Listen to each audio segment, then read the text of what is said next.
quicker today than we do at 9 o'clock. Well, we also know you and I have a heart out, so that's part of the gimmick, I guess. That's true. All right, here we go. 3, 2, 1.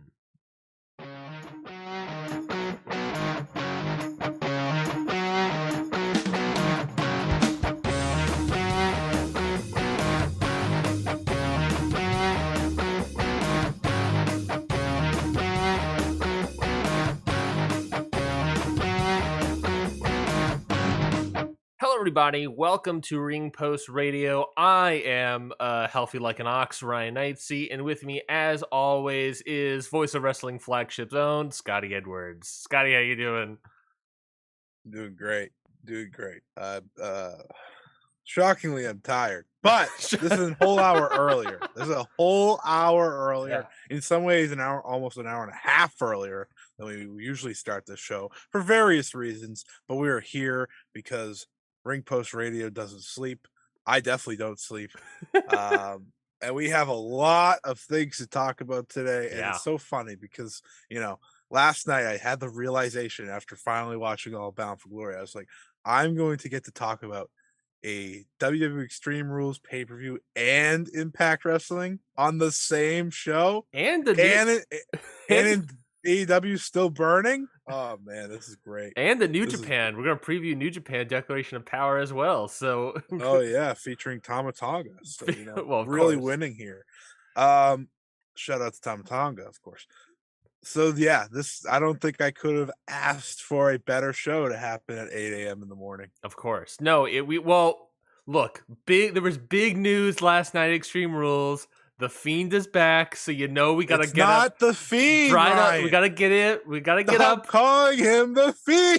We gotta get up bright and early to get our takes out, get our takes in. Right at the crack of dawn. We got to do that. It's what we're letting him into our lives. We're going down the rabbit hole. We're playing with puppets that come to life and sort of a Winnie the Pooh horror movie like creature.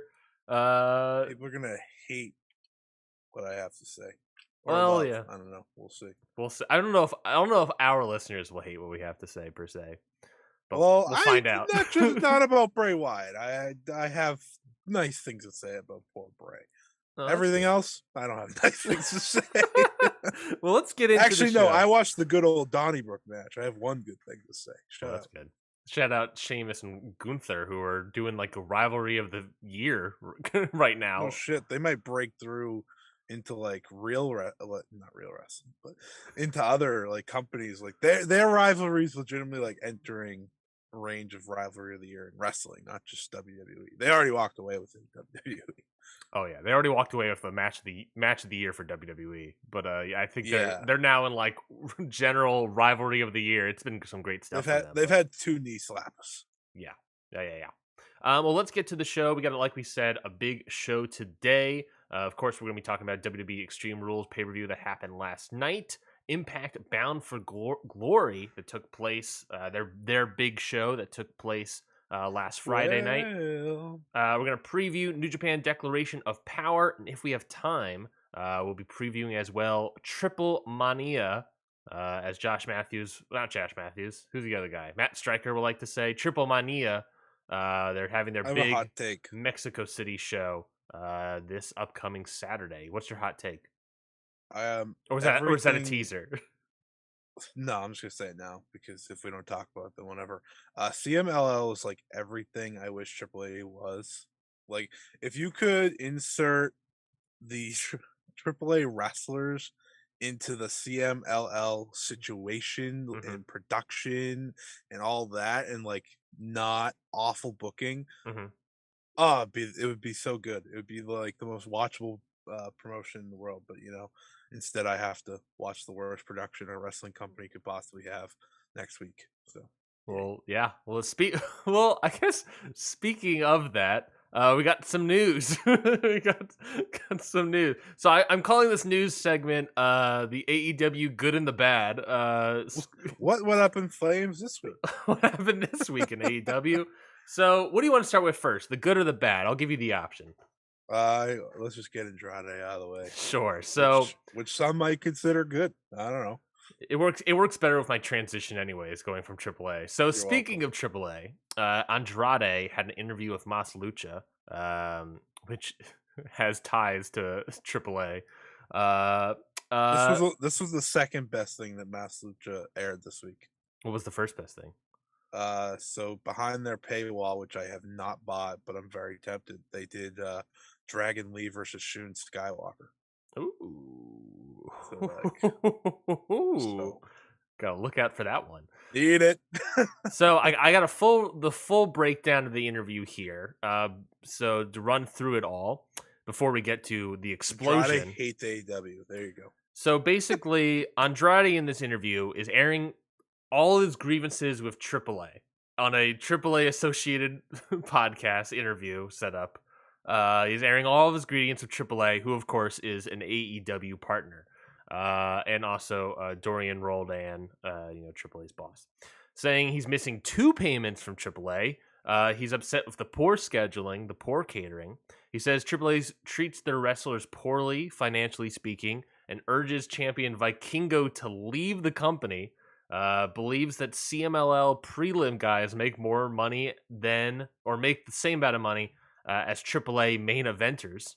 But he admits that he does not know how much money Vikingo makes. Says he's happy with his AEW deal mainly for the smaller schedule, but he wants to be booked better in championship bouts and all that stuff, and also that his schedule conflicts with his wife's. So he likes the smaller schedule, but doesn't like the schedule.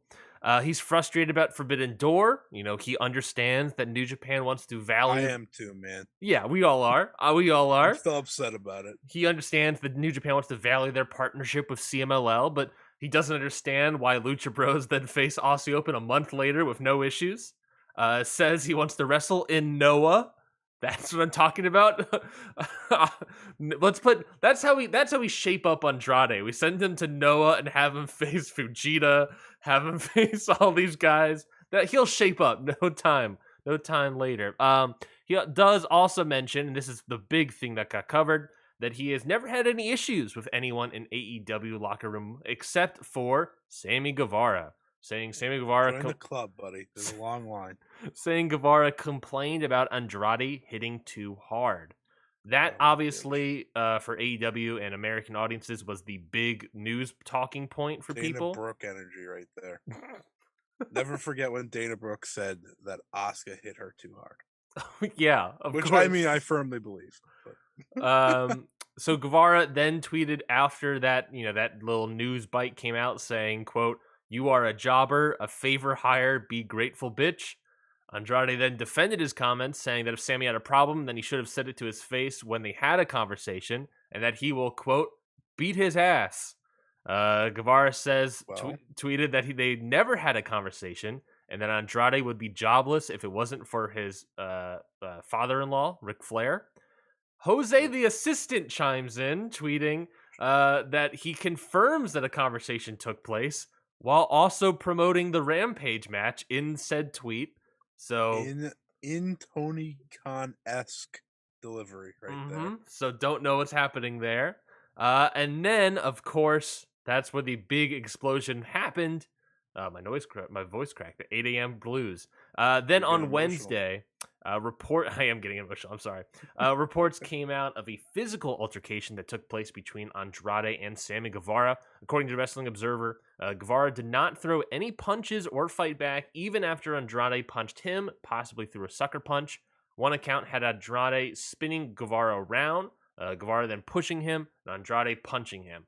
Heard that there were 2 punches given by Andrade, but there was also no marks visibly seen on Dynamite on Guevara. So 2 punches were heard to be given, but we didn't see any marks. Andrade was then sent home following the incident. Yeah, Andrade was then sent home following the incident and reportedly told before the fight that he won't be fired if they got into a fight. So obviously that part remains to be seen. If you beat the shit out of Sammy Guevara, we will keep you signed. We'll keep you signed. Well, it's all right. Sign me up.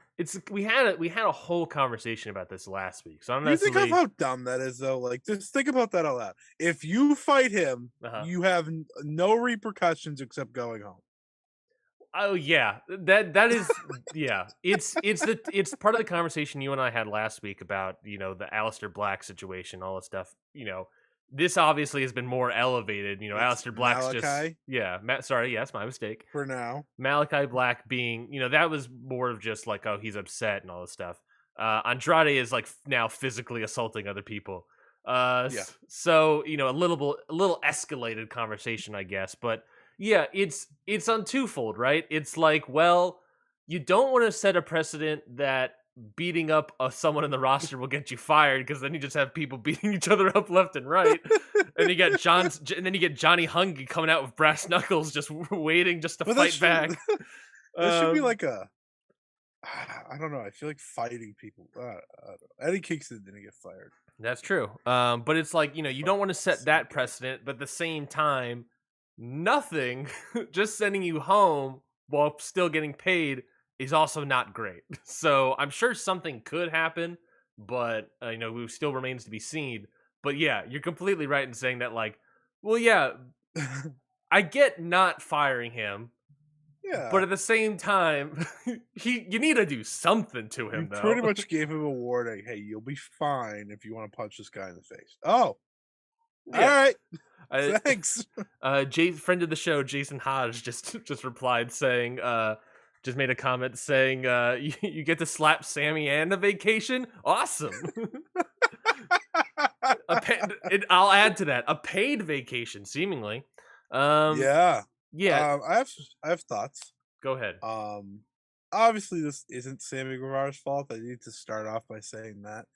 Though I will say, when it becomes a trend that you are the person that are angering people to fight them, you might be part of the problem. It's I'm like, not saying you were the problem this time. I'm not saying physical violence is the right choice, but this is at least two I think in this the past couple I months. can think of, two in the past couple months, but I can think of in his tenure, like, Yeah, third or fourth incident with this guy. yeah. So like, you're 29 years old, and I don't want to hear like the whole grow up thing anymore. Again, he's 29 years old. Yeah. Um, he- he's a married man. Like he's figured out life. Uh, Engaged twice. Sorry, had to say it. I had to say it. But to Andrade, I mean, Andrade is and always has been a guy like this, and I've seen people kind of say like, oh well, he has a nature of doing this. The only time he kind of didn't do this was in WWE, and I know he asked for his release at the end, but I feel like that was a little different by then. I mean, Vince McMahon wasn't using him. Yeah. It's not like he was being used, right? Yeah. So it's a case of going to what Andrade was saying about I want to be booked better, blah blah blah. I think that's fair. Hmm. Like I can't sit here and say Andrade's been booked perfectly and that he shouldn't be complaining about it because like he hasn't been. Yeah. I mean, almost in some ways, Roosh has been booked better, and I know Andrade's had injuries at times, and Honeymoons as well. honeymoon. Yeah, so he's had time off, and they've given him his time off. But I understand his frustration too, because you want to wrestle more and you want to be a bigger star because this is your thing. And listen, Andrade, since like after those first few months that he first came back, he's really he's great again. Like he's awesome to watch. Yeah. So yeah, I would like to see Andrade win. I mean, I would have gave him the TNT title once upon a time, but now that he's fighting people, now that he's you know on sighting people, who the hell knows? I'm annoyed by all of it. Like ultimately, I'm annoyed. But then you watch Dynamite this past weekend, and you're like, so they're fine. Like Yeah. they can just do that because the Ring of Jericho runs this shit, baby. Like, oh, and sorry to the people that Ring of Honor was said more than AEW. I know that broke some people's hearts on the Twitter machine, but you know what? I don't think they're saying Ring of Honor enough at this point. But in all seriousness, this all stinks. All the fighting's really annoying. It's Yeah. really boring. Tony Khan, get your shit together. Yeah, that's about all I got to say. I mean, we're doing this every week now, so It's classic, the classic stereotype of like parents and kids, the stereotype of like, my kid's out of control. How do I, he's picking fights with other kids, all this other stuff. And the solution that always people joke around is like, you got to send them, you got to toughen them up, put them in a boarding school, put them in military, send them away. That's what I'm saying. That's my pitch here. Send them to Noah. Andrade go to Impact. No, I was saying send him to Noah. He'll get straightened up. He'll get slapped around by Fujita, slapped around by Nakajima. He'll get slapped once by Nakajima and be wanting to go back to AEW. Just send him to Noah and make him happy there, I guess. Get him out of your company. Go over to Noah. That's, maybe revitalize that brand by one guy. I don't know. Have him Noah would slap. Have him lose to Muto. Get Jack Morris a win over him. You do all these things. You got to do all these things to Andrade to send him over to Noah. I say, why not? If that's what he wants, to do, sure. He has no interest in working AAA at the moment. He would like to work CMLL, but that's a tougher political angle. Noah, sure, why not? Who cares? Just do it. Just go to Noah. They're already working with AAA. I believe they've had AAA wrestlers. I'm trying to remember if they have. But Dante Leon, I don't know who he wrestles for. I'm just saying they brought him over. He's a GCW original, baby. That's gross. It's just send him over to Noah. I don't care. That'll be fine with me. I'll get to see him wrestle. I'll get to see the shit kicked out of him. It'll be fun.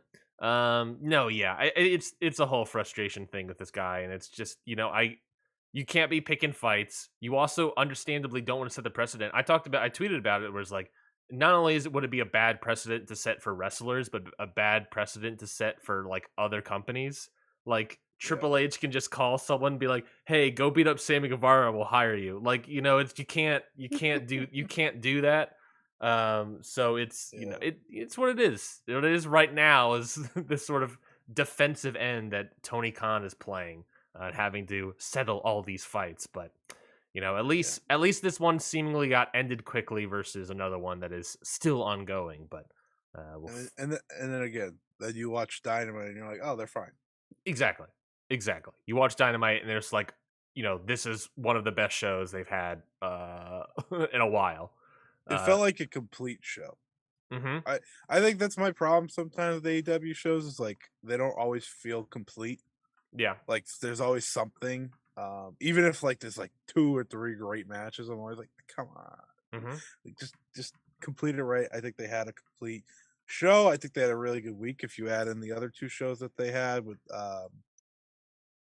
Rampage and Battle for the Belts. Battle of the Belts. I mean, I think Pac kind of, we've been talking about how they lean on Jericho and they lean on Moxley and they lean on Danielson, but in all seriousness, Pac was there before 2 of them, and they had him wrestle 2 matches in a row, and he had 2 great showings in a row.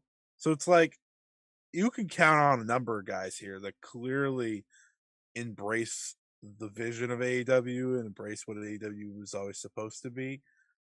So yeah, even in the darkness of Andrade fighting people and Sammy Guevara being in the middle of it all, and the reports that a certain single party is not cooperating in the CM Punk versus Elite scandal. I wonder who that is. That's a steal, baby. Oh yeah. You have the situation of, all right, well, we're still putting on a great wrestling show. So at the end of the day, that's what matters most to me. Yeah. But get your shit together. Exactly. Well, let's talk about the good news with AEW, and that was some contract updates. Jon Moxley signed a 5-year extension to his contract with well, I don't know if it's extension per se, because at one point in time he was a free agent. So let's say new contract. They need to stop. Yeah. Did Cody not teach them anything? So Jon Moxley signed a 5-year deal with AEW, which includes expanding his role behind the scenes as a mentor and coaching talent, which we've seen with other wrestlers in the company as well, including wrestling with AEW and New Japan Pro Wrestling exclusively, which I found kind of interesting. They said they're partners. They said exclusive AEW, including New Japan. But I just thought that was interesting as well, just because of GCW. That's probably his good. I was No, just thinking it's of the a good thing. GCW show this week, and I was like, exclusively is a weird phrase to put out there. So this, of course, comes after another report that, or reportedly that he was a free agent working a handshake deal with AEW. In that report, though, PWI's insider also saying that this deal was signed with Moxley around All Out. So he would have been a free agent before All Out, before the whole explosion in the back office. So if he signed becoming a mentor and a coaching talent, you can also now see why him, Jericho, Danielson were all included in that meeting and all included in talking and being all stuff, because that's his role now backstage. Additionally, before you want to talk about Moxley, there's also a report that WWE believes that Renee Paquette is heading to AEW. Renee and AEW have both denied the reports, but of course you got to. It also should be said that Renee has recently started an online series of the Cincinnati Bengals. Don't know how long that series is going to be, but we'll find out. So what did you think about Moxley signing a new deal with AEW and the potential of Renee coming into the company? Well, the Renee thing's stupid. I mean, they're married. Why would she not go there? But nonetheless, yeah. I mean, you're locking up Send Moxley's... her to Noah. Why not? Let's do that. Yeah, I want her to interview Muto and Fujita backstage. Just give me that insight before the matches. I mean, signing Moxley is the biggest contract extension you could sign in your company. He is the most important wrestler to your brand, even more important than the Elite. Mm-hmm.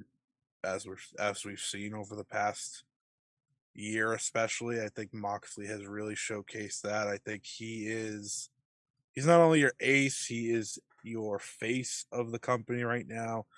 Helps that he's world champion, of course, but yeah, locking him up for 5 years pretty much tells me for the next 5 years, AEW, no matter what, will be okay because Jon Moxley is there.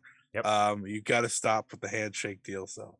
Like, I understand Jon Moxley was never leaving because where the hell is he going to go? He doesn't like WWE. He's not going to go back. Yeah. But you can't do that with everyone. You watched the guy that created your company leave. Like, did that not teach you anything? It takes one conversation with another company just to change trajectory. And you got to stop doing that, Tony Khan. You got to lock these people up ahead of time because there was no way Jon Moxley was leaving. So why did you wait till the last minute to resign him? Yeah, I'm sure. Yeah, I'm sure Jon Moxley gave Tony Khan his word, saying, "Oh, I'm not, gonna leave or anything." That's called a handshake deal. I know, but it's like I agree. It's like you lock him up anyways. Get him. You never know. You just never know. Yeah, like I mean, you never know. Bandito. The reports are that he's signing with AEW, but all of a sudden it's like, well, I haven't signed officially. We're potentially leading here, but he also got a WWE deal, so he's like, well, I'm just gonna think about both, which to completely fair of him. As but it's but it's like, well, you waited months for Bandito. He has one great show, and now WWE's calling. There's a chance you just lost the guy that you could have had months ago. They should have, yeah. You and I have spoken our words for Bandito, but yeah, Jon Moxley and AEW, that's huge. Another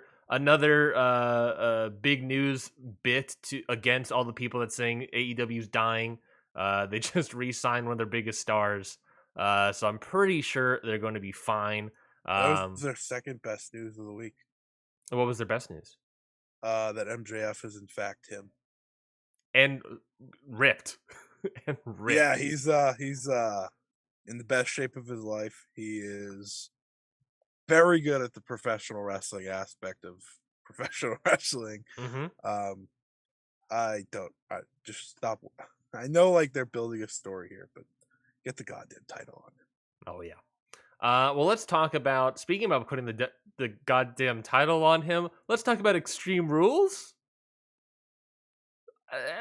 No, that's not something I want. I mean, it's not something I want. Start off with the first match, which we rarely do. Then, yeah, we might actually be able to have that conversation regarding the hottest baby face in professional wrestling, Sheamus. Yeah, he's killer. I think it was. Did you watch the SmackDown match? No, I've not watched the SmackDown match yet. I That heard it is- was also good. Dude, it was so good. Like, yes, commercials, whatever. I don't care. Yeah. The commercials didn't affect me because every time you came back, you were just like glued. And this crowd, these crowds, not just this crowd in Worcester, Massachusetts, the crowd in Philadelphia, Pennsylvania, the next night Mhm. was just as good for him. They love Sheamus. Sheamus is the most over wrestler in this company with Sami Zayn right behind him. A big weekend for the Gingers. I am now. You're starting to eke into the camp of, should Sheamus beat Roman Reigns? Is Sheamus the guy? See, I thought about that, but like Sheamus should be Gunther.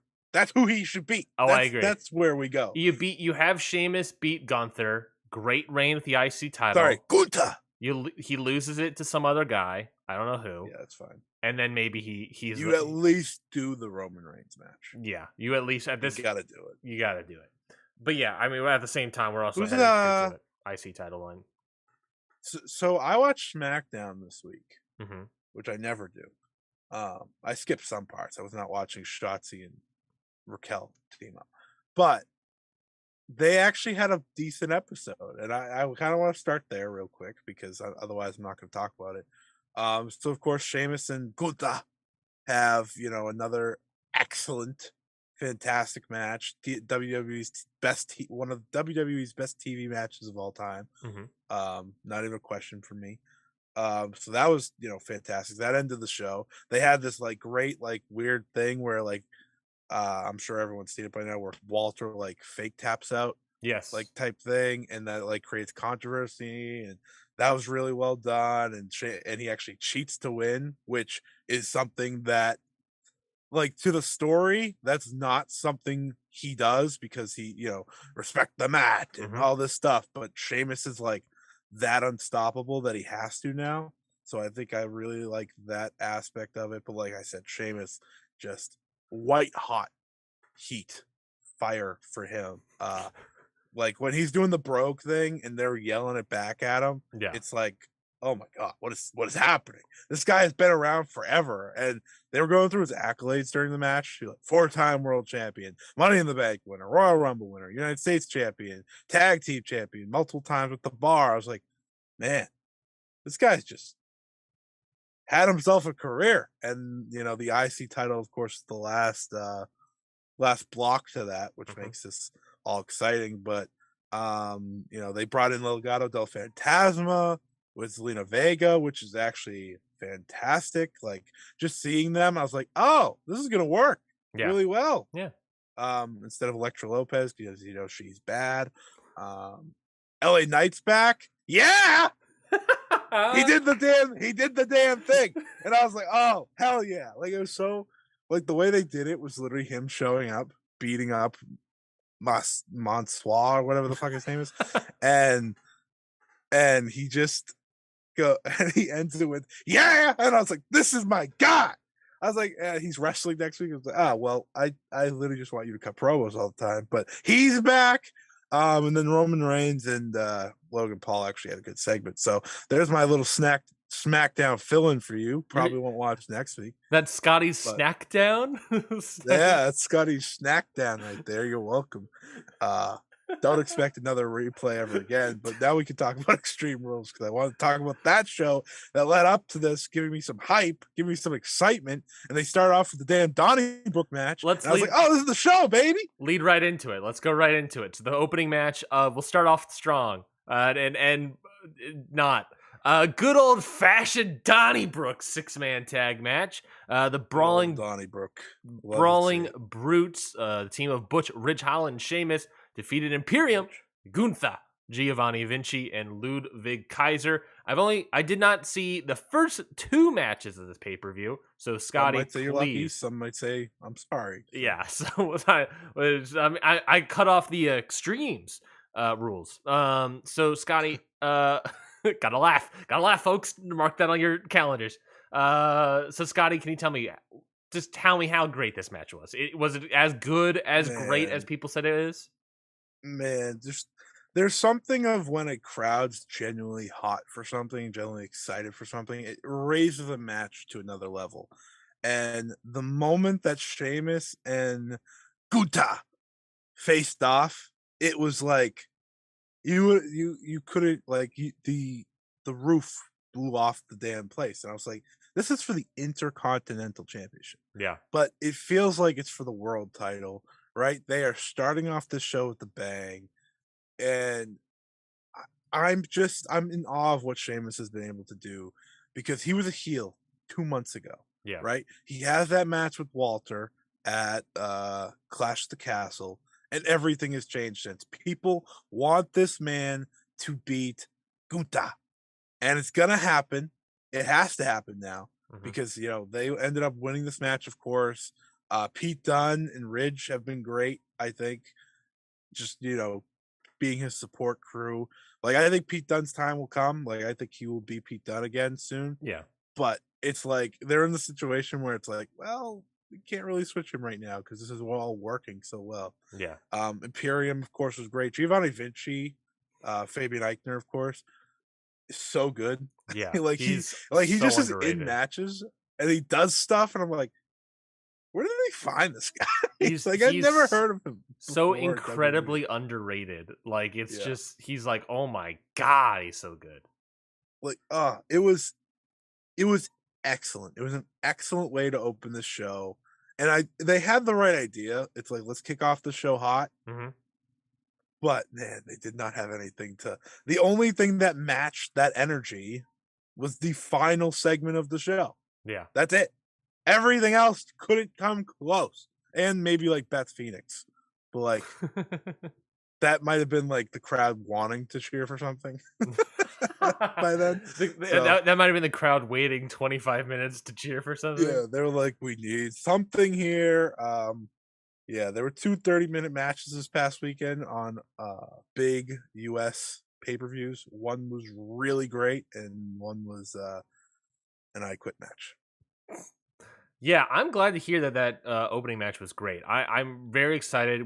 I think I don't know. Remember if we were Just a lot of fun. I don't remember if we were streaming when we said this, but it's obviously Gunther and Sheamus are already like match of the year for WWE, but this is like turning into like rivalry of the year, not just WWE, but like a good top 5 contender for across the Yeah. board for rivalry of the year. They've Triple H comes in, turns Sheamus face, do the IC title storyline, a storyline that I've been thinking, why are we not doing this storyline? Mm, Because it's right there. It immediately makes the IC title important. You have now with Gunther, you make the IC title more important, and now you just have Sheamus doing like the Cody yeah, Rhodes esque thing of, I want the title.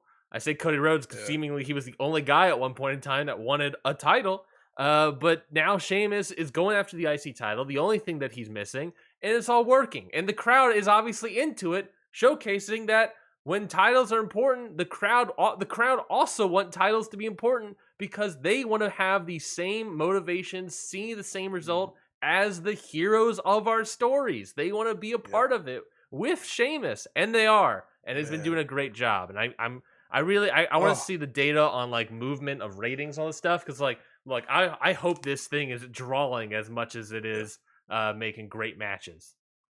I got chills during this match because literally when Sheamus starts doing the brogue thing, everyone stood up Yeah, in baby. the arena, Yeah, and they're baby. all doing it with like they're all saying it with him. And I was like, they like I don't like so they've walked into 2 really great stories. I think the Sami Zayn one naturally has become really good. Like anytime he talks, he Yeah. just gets awesome reactions. But like this isn't in some ways the Sheamus one is natural because just they went out there, they kicked each other's asses, and he got over Yeah. as a babyface, which crazy that wrestling worked to get someone over. Did someone look But good in defeat?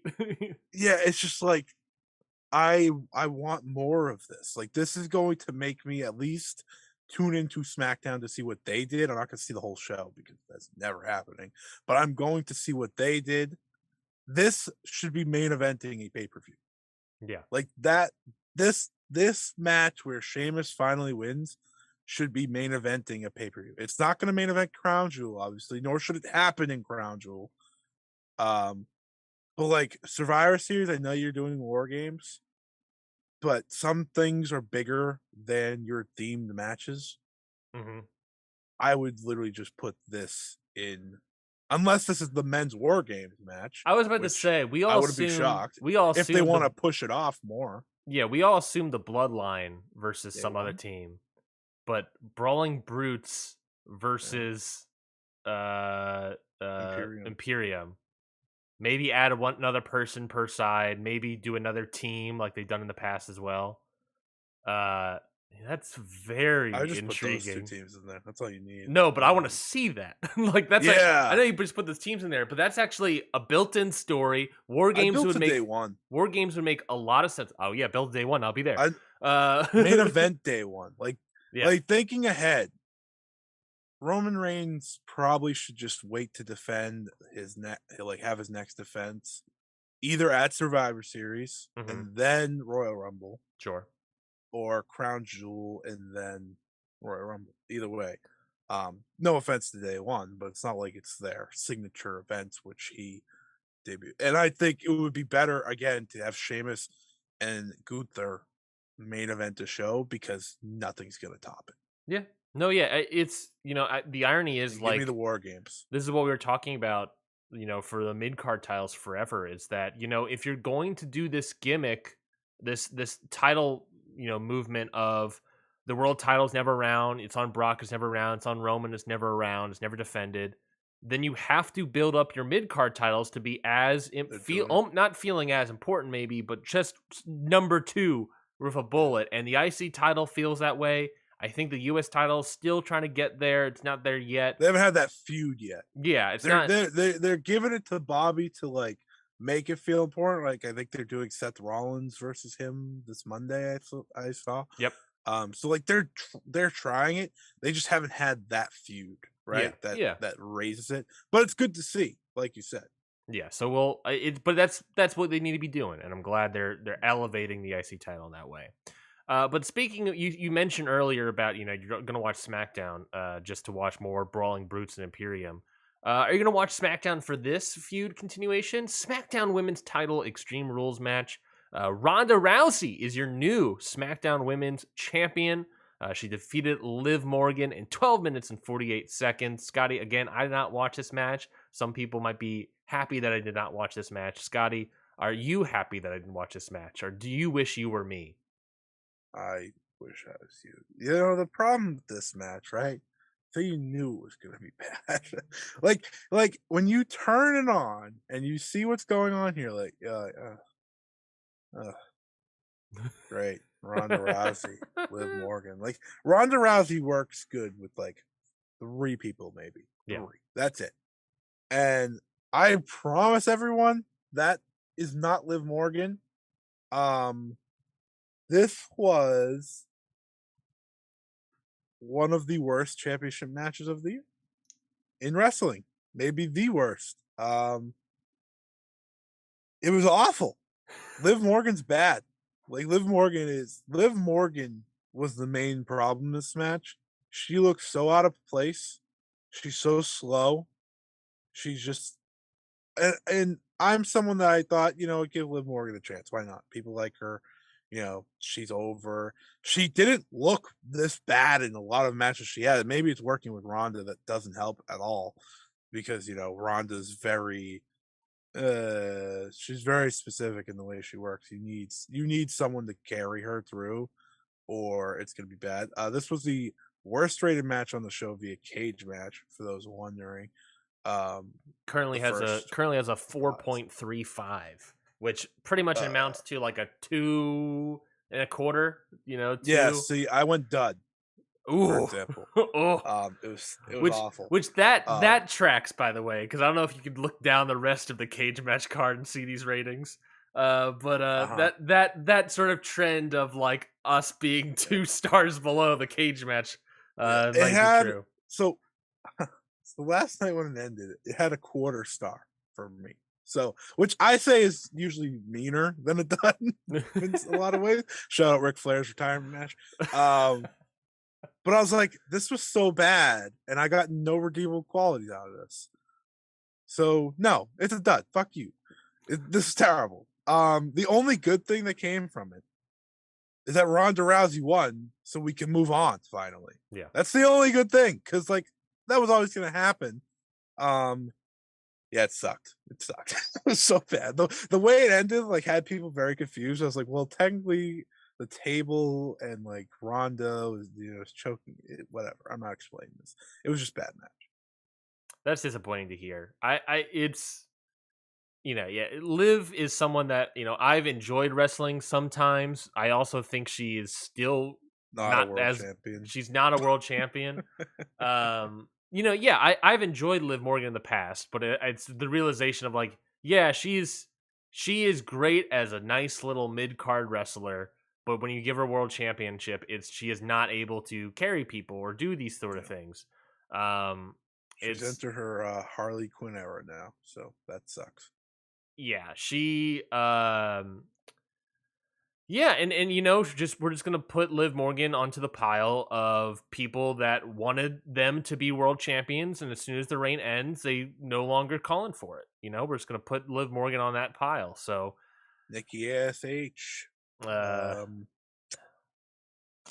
Big E. Let's say Big E a little bit. Nah, Big E doesn't count. Big E got screwed. There's a difference. Big E was like a good wrestler in his reign. He just didn't get a shot. Yeah. Like Liv Morgan got some shots here. She had multiple title matches. I don't remember any of Big E's title matches. And I will never forget this Liv Morgan title match. So. As long as I want to. Oh, that's disappointing to hear. Well, let's move on to the next match. Is it? Who knows? Let's move on to the next match. It was a strap match. Karrion Kross versus Drew McIntyre. 10 minutes and 3 seconds. Of course, it had a little bit longer than that. Karrion Kross refused multiple times to put the strap on. Mind games, folks. He takes it, he thinks about putting it on, then throws it to the ground. But then, before the bell rings, before he puts the strap on, Karrion Kross beats up Drew McIntyre. They fight around the ring. They do 5 minutes of work, and then they get back to the ring and actually fight. The match is fine, hard hitting, hitting each other with the straps, it's just so suplex stuff, super boring. And then it ends not with any cool moves, but with Scarlett coming out of nowhere with a mace to just spray into Drew McIntyre's eyes. What are we doing? It's hat on a hat. It's this idea of we're already doing a strap match. Why are we now also doing a mace on a pole match? Why? What are we doing? Well, we were suffering. All I could tweet out while watching this match was Karrion Kross, Jake Hager, Nick Aldis. 3 of the most boring, Adam Cole could not have been more right. Yeah. He was so right. Yeah, what makes Adam Cole special is you ring the freaking bell. I promise you nothing makes Karrion Kross special. The entrance is cool and all, but man, Vince McMahon was right, guys. That's all Karrion Kross has been in his entire run is an entrance. Oh my That's all God. he's been. Entrance in the girl. That is what he is. Mm-hmm. We saw what happens when Scarlett's not with him. It's somehow a lot worse. Yeah. Which is bad when she's just the manager who isn't taking part in his matches. Well, in some ways, I guess she did take part in this match. Yeah, it was bad. My favorite part of this match is that Karrion Kross did not get over in any way, shape, or form. He looks like a bitch, acts like a bitch. He's a bitch. Hot damn. I will say, shout out Drew. He did his best. He really did. Yeah, I will say that there was definitely effort being put in by both these guys. Yeah, I would say. Yeah, it's just not working. It's just not working. The way they booked it, you weren't going to win, but also Karrion Kross just so boring. Yeah. And to me, I think that's sort of emblematic of a lot of Triple H booking, like late era NXT booking was a lot of this as well. Of like, yeah, the match was like fine, well worked, but like boring as You all have hell. like every item of NXT's history in this show. Yeah. You had the greatness to start it off. You had the end with Cross. You had the very beginning when Bray Wyatt, of course, was there when he put the character together. Mm-hmm. He didn't have anything with Edge and Finn Balor. I don't even know what the hell that was. That because when Finn Balor was in NXT, Finn Balor was untouchable. Yeah. So I don't know if that's NXT booking. That was just some WWE booking. But yeah, we can move on. We're better. Please. Let's move on to the next match, which was the Raw Women's Title ladder match. Bianca Belair defeats Bayley in 16 minutes and 11 seconds. I'll let you go first. I want to hear your thoughts on what do you think of this match. Probably, I don't know. I didn't love it as much as other people did. I'll join you. I hated this match. I did not like it. So I didn't hate it. I did not like this match because at all. there was a lot of things else for me to hate on the show. I just thought it was kind of clunky. That is in a lot fair. of ways. I also did. Like I said, did not watch the Ronda Rousey Liv Morgan match. So comparing to nothing, I'm like, oh, I hate this. So like, some people thought this was great. Some people thought this was like their best match, and I was like, well, their Hell in a Cell match is so much better than this. It just didn't work. It just didn't, like, because of the way they booked it. It almost felt like Bayley had to win, and she just didn't. So it's like, not only did you do the damage control involvement, you did that. You tried a lot of things, and some things just didn't pan out. Like, that's just the truth. Some things did not work. You had to go with other things, and they kicked each other's asses in a lot of ways. Like Bayley does the elbow drop onto the ladder, and that looked like it killed. Mm-hmm. They do the KOD onto the ladder that Bayley stole. Like, they did a lot of things, right? It just never fully meshed like I hoped it would, because they're two very, very, very, very good wrestlers. Like, Bianca Belair is probably the best women's wrestler now in WWE with Sasha not around anymore. Yeah. Like, in terms of consistency, at least. Yeah. And that's clear.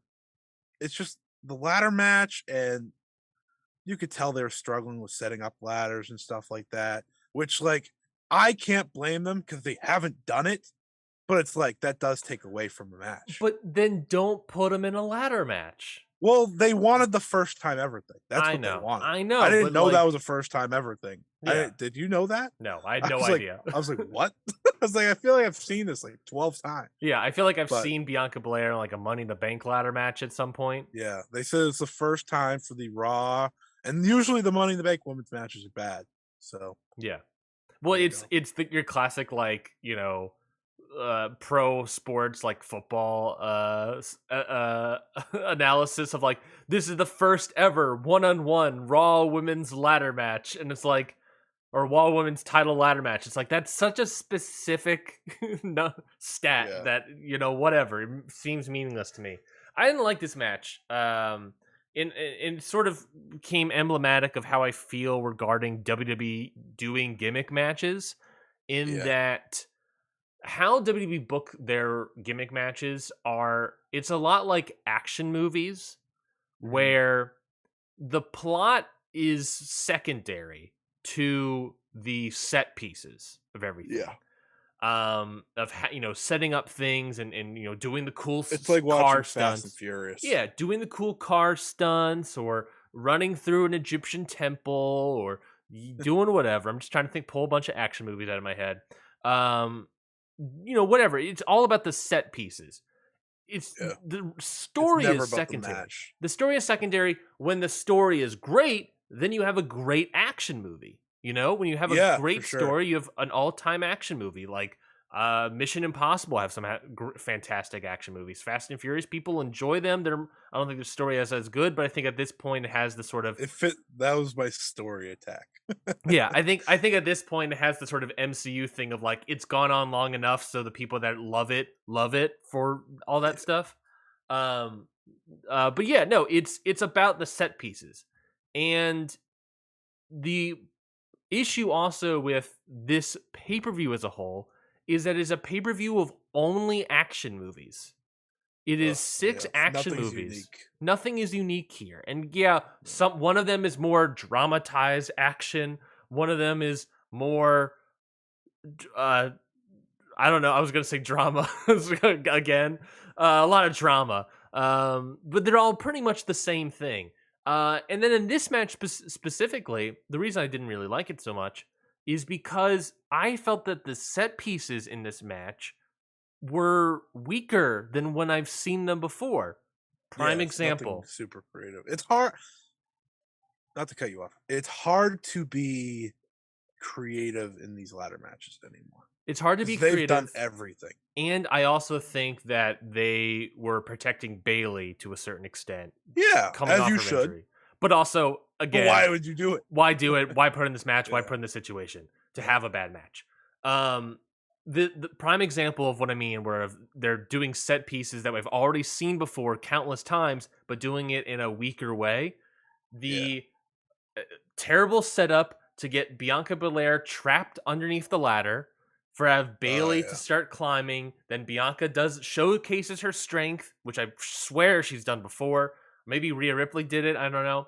Where they bench press Yeah, the I ladder thought she did it too. and cause Bailey to fall over. Right? Yeah. I've seen that spot dozens of times. And I've seen that spot in great ways where someone's at the top of a ladder, they fall out of the ring through a ladder or out of the Yeah. ring through a table or whatever. I've seen that happen. Here, Bailey is climbing up, Bianca starts doing the push thing, and then Bailey starts climbing down the ladder to just sort of step off, fall onto the rope, and that's it. Mhm. Like the most daintiest way to take that bump. And so I guess I'm dragging Bailey on that point, but it was just a lot of it was boring. The set piece didn't work. Stuff didn't make any sense. She's holding a half of a ladder for some reason, just so that they can do the KOD onto a ladder. Yeah. I don't just do a KOD onto a ladder. I don't know why I have to hold a piece of a ladder to do that. Just a lot of stuff that was like, this didn't make any sense. Like you said, a lot of ladder setup that just did not work out, and It that just obviously takes away from it so much. yeah, And it drags the match down. But in that sense, it's boring. that's most of the reason I don't like singles ladder matches. Like I strongly disliked the Cody Rhodes versus Sammy Guevara ladder match from earlier this year. And I know people love that one. It Mhm. actually got 5-star from Dave. Yeah, Like part of that reasoning was it was just working to the set pieces. There was no story in that. There was no flow in that. And this was pretty much the same for me. And both matches were really liked by people. But but at least those I set pieces I thought were better. Doing yeah, well the for sure. the cutter off They the did ladder. That's great. they did a lot prettier things Yeah. in that match. But I'm gonna use that comparison because I think singles ladder matches are just bad. Like Mhm. it's hard to make them work. I will not be blaming Bailey and Bianca here because, like you said, at the end of the day, you're also trying to protect someone that just had their entire knee redone, essentially. Yeah. And this is her first full-time match back. I think she's like wrestled Leah. That's it. So it's dumb. It's just it didn't work for me. It didn't work for you. They have a better match in them. I've seen it. Mhm. I'm not again, that's why I'm not blaming them. I would rather see them do one-on-one straight up. They're clearly going to war games.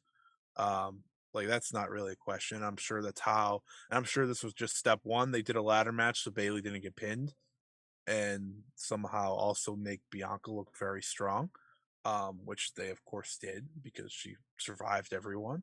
I will say Bianca's a massive star. You know, when she won, the crowd exploded. They were so happy to see her win, which is great to see. But and you know, as someone that's seen ladder matches live, it is a better experience there than Sure. Yeah. than say watching on TV sometimes because you're just there for the big moves at the end of the day. I saw the tag team ladder match at Takeover 25 where the Street Profits won the tag titles. That was crazy. But I've also seen the other side where the Hardys had that awful match with the Butcher and the Blade at Oh, Dynamite. yeah. So like I've seen both. I Mhm. know as a live experience what's good and what's bad. That wasn't a ladder match, but there was a ladder, so you get it. Yeah. And this just it didn't work for me as much as a lot of people did. I think it's probably I mean, this show has had so many bad matches that it's probably my third favorite match on the show, I which am. isn't an accomplishment. Like it really isn't. It's not. It's not. Like It's a low bar, and that's also upsetting. It's just yeah. like, I also. They have on paper, this show could have been good, but with all you said it perfectly. Extreme Rules is a show of stips, and I I remember when people would like complain that there were matches that didn't have stips on the show, Mhm. like a few years ago, and I was like, why? Yeah. Why are we complaining? I like normal wrestling, It's and it's it's different than action yeah. movie set pieces that we just talked about. You know what Extreme Rules is? Extreme Rules is a way for them to sell tickets to a show that does something different from their normal shows. That's what it is. Mhm. And even if we don't like it, that's what they're going to keep doing because there are people that do like this. Yeah. And that's fine. Like, trust me, I'm very confident that, we left Clash of the Castle saying this was one of their best shows of the year, I think. Yeah. Maybe we did. I don't know. Maybe not. Yeah, I think we did. It was one of their better shows, It was, probably. yeah, it's probably top, definitely, definitely top half, probably top 5 or 3. I don't know. I Yeah, have to but look and think like about it. I think obviously have the stories. They have pieces to make great shows. This just had way too many things that I did not care This for. had a lot of Vince booking. This Oh had a yeah, lot of Vince booking all up and down the and show. that's how they got out of a lot of scenarios last night, and that plus plunder equals nonsense. But Mhm. let's get to the absolute drag of this show. This match will never leave my brain because it This was match is so still good. happening, actually. I'm pretty sure it's still happening. Ugh. The I Quit match, Finn Balor Was that defeats a Dave Edge. Meltzer tweet? I'm ready to commit water torture to end this match or whatever he said. Oh man, that happened again last night. Of all these people tweeting out how much this match stunk, and then seeing a couple people in the media Cage match is Twitter just blowing landscape. my mind. Yeah. Cage match, the Twitter account had to say like, "Listen, we don't know what's going on here."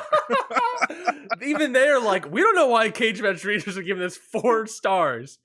Yeah, no, Oh I've man, seen it was people bad. dog this match, complaining how bad it was, and it was bad, and then people being like, "This is art. This is a masterpiece." It's like, fucking dude, this match stunk. It was 30 minutes. Finn Balor and Edge doing This a got a quarter rating, baby. doing a walkabout brawl, just nonsense stuff. Didn't work. It's the classic WWE I Quit match I quit bullshit. matches suck. It's the classic bullshit of a guy does a fucking body slam, and then we ask him if he wants to quit. Ask him, do an arm drag. You asking him if the figure 4, do you want to quit? All this other stuff. Every second, it's the same thing we talked about when it came to the ladder match. It takes me out of the match because we're For sure. constantly stopping it to do this thing that is the stipulation. We have to do this, but we can't not constantly ask him after every move. No, stop doing that. Do it after big pieces. Do it after you're choking him out with a hockey stick for whatever goddamn reason. Choking him out with a hockey stick. Do it after that spot. Jump I off of personally something and do wanted it to quit. there. Do it through the barricade spot. That's great.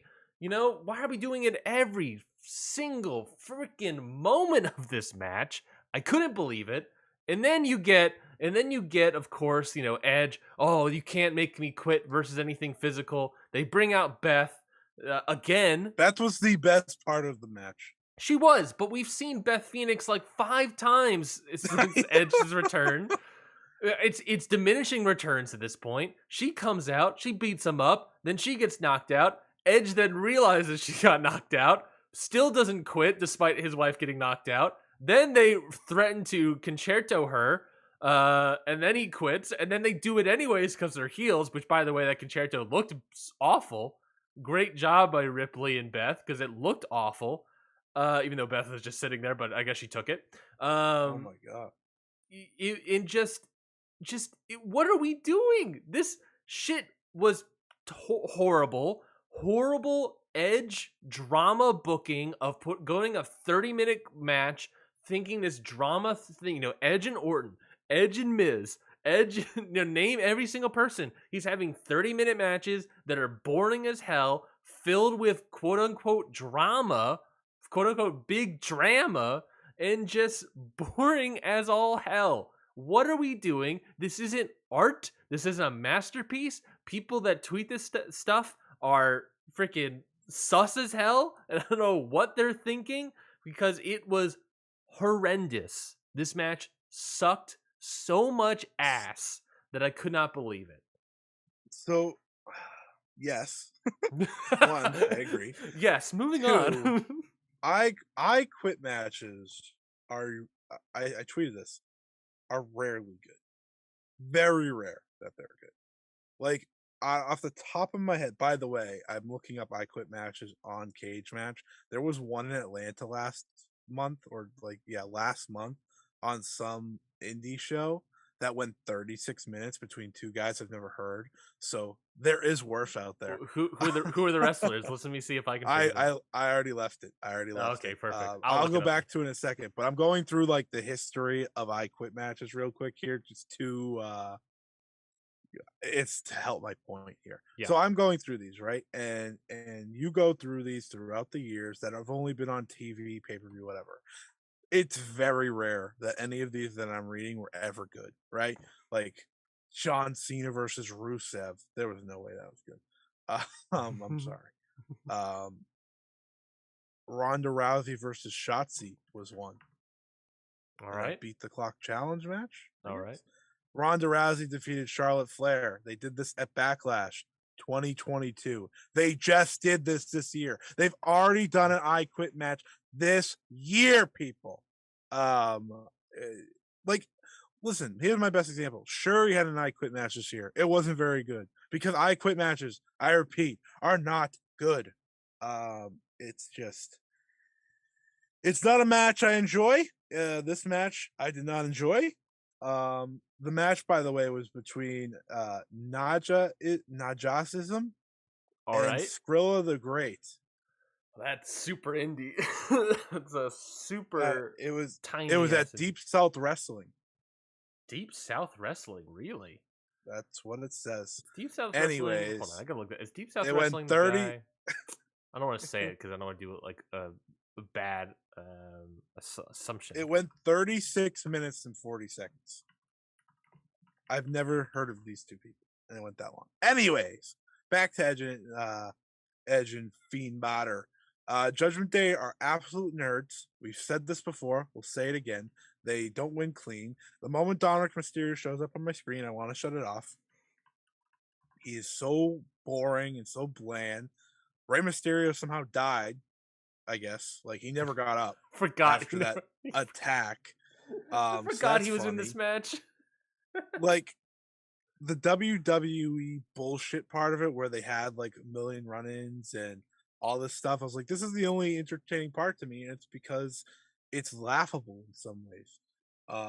It was bad match, very boring.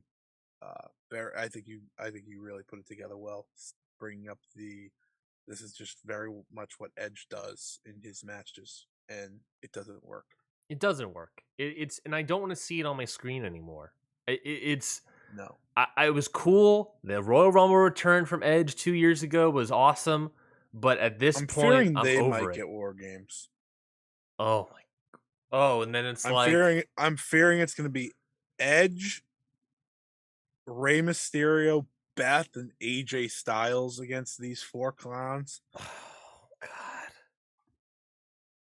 Oh God. Yeah. So that would be, yeah. that's God. God. If there's one way they can make the match decent, I guess it would be putting them in war games, but I just can't see I don't. No, it won't be. It won't be good. Again, we talked about it just right before this match. The Vince booking if of it Edge all. jumps off a ladder. Triple H is changing the booking paradigm in WWE. I've seen this Edge match 12 times by this point in his return. This is nothing different than what I've seen before. This is not Triple H booking. This is Vince booking. This is Edge booking. I don't understand who's booking it and wants to do all this crap. But, it was not good. And Triple H, you're the guy off the book. Do better. That's all I'm saying. Hit him with the do better. Let's get to that main event. Main event was the Fight Pit. Its return for its third outing. Matt Riddle defeated Seth Rollins by tap out in 16 minutes and 38 seconds. Seth freaking damn. The whole effing show. So I was confused. Why did he come out like Rob Van Dam? Is it because of weed? Is that what it was? Because they were in Philly. ECW. Oh, and yeah, okay. And probably also weed. I was also confused originally. I was like, what? I'm guessing definitely weed too. I was about to say, because he could have come out like the Sandman, he could have done that instead. So this match, like the Fight Pit, is a very unique match in that this was a steel cage match. This wasn't a Fight Pit match. No. Fight Pit match is what Timothy Thatcher and Tommaso Ciampa, I believe. Well, there was an original one that was with Matt Riddle. I think it was like Riddy. Riddy. I want to. Was that Oni Lorcan or something? I don't know why I think it's Oni Lorcan. Let's look this up. Pit. I think it was Thatcher. I think he was in both of them. Let's see. Now I have to check. It was Thatcher. Thatcher won both of these. Yeah. I like that this is Matt Riddle's match, but Thatcher won both of the Fight Pits. So like that was awesome, right? That was cool. Mm-hmm. Let's do a Fight Pit match let's do a Fight Pit match in Noah. Let's do that. That's what I'm talking about. Fujita versus Thatcher Nakajima. Oh. Yeah. Now we're talking. Sorry, I went pure violence. This was my second favorite match on the show, and again, it's not that much of an accomplishment. To me, this wasn't like bad in the aspect of like action. Yeah, it was bad in the fact that it was a Fight Pit match, right? Because like it felt like a steel cage match where they just, and that's what I expected because it was Seth Rollins, and I didn't expect him to go in there and play MMA fighter. Yeah, nor did I want him to do that. Truthfully, I wish Daniel Cormier beat someone up. That was kind of what I was hoping for the whole time. It felt like they were leading to it at the very beginning, and they never got to it. You know, that's just a loose end storyline of this match. Yeah. So that was like weird part of it. I think everyone knew Riddle was going to win the moment they called it a Fight Pit match. That definitely didn't help. They had some good teases when they were up top, like when he was doing the buckle bomb that legitimately terrified me because I was like, if he actually throws him into that grate, I don't know what's gonna happen because like it doesn't look super sturdy. Yeah. There was like I said, I didn't hate this match or anything, and it was just following so much bad on the show. Yeah. So it's like, all right, just end the show. It was just boring. It was just sort of boring. Nothing. It's funny. Also, like I talked about, like doing action set pieces in a boring, less exciting way. If I wanted to watch MMA, I'd watch MMA. The first ever Fight Pit, Matt Riddle did was it called a Broflosion or whatever off the top rope where he does like the spinning thing. Yeah. Floating bro or whatever the hell it's called. Here he just does a senton where it's like, cool, nice little spot, looked like it hurt, landed right on his tailbone, but Oh, it looked like a bitch. But it's like in the highlight reel fight pit, I can see Riddle doing a cooler spot than the spot he does in this match. It's just, That is correct. I've seen this spot before in a more exciting way. Why are we doing it in a more boring way? Elevate. Let's the third fight pit. The first one was awesome. Second one, not as much. This one is fine. It's good effort. You just perfectly explained it. It's the difference of having two guys that fight the MMA style compared to putting a wrestler in there. Yeah. Right? Ciampa was in the second one. Yep. Rollins is in this one. Like, it's a good effort, but it only makes sense if you have the exact people to do it, which they have one, right? They just didn't have both. Good for Riddle, of course. Getting his win back, something he definitely needed after Seth Rollins kind of bitched him out the whole time. I will say, Seth Rollins puts a lot of people over, has all year. Oh yeah, he was one of the few pluses usually of the times I watch these shows. Yeah, let's just get to the main part. Well, the main part of the story is the show's over. Everyone's gonna hate when I praise this. The show's over. The little bug comes up at the bottom of the screen to just tell you, oh, the show's over. Then the lights go out. Michael Cole, hey Corey, are we still on the air? Corey doesn't respond. Hey Corey, are we still on the air? Love that. Then we got the fireflies that popped coming out. Me. I won't lie to you. That popped me big time. I was like, oh, that's hilarious. Yeah. Fireflies come out.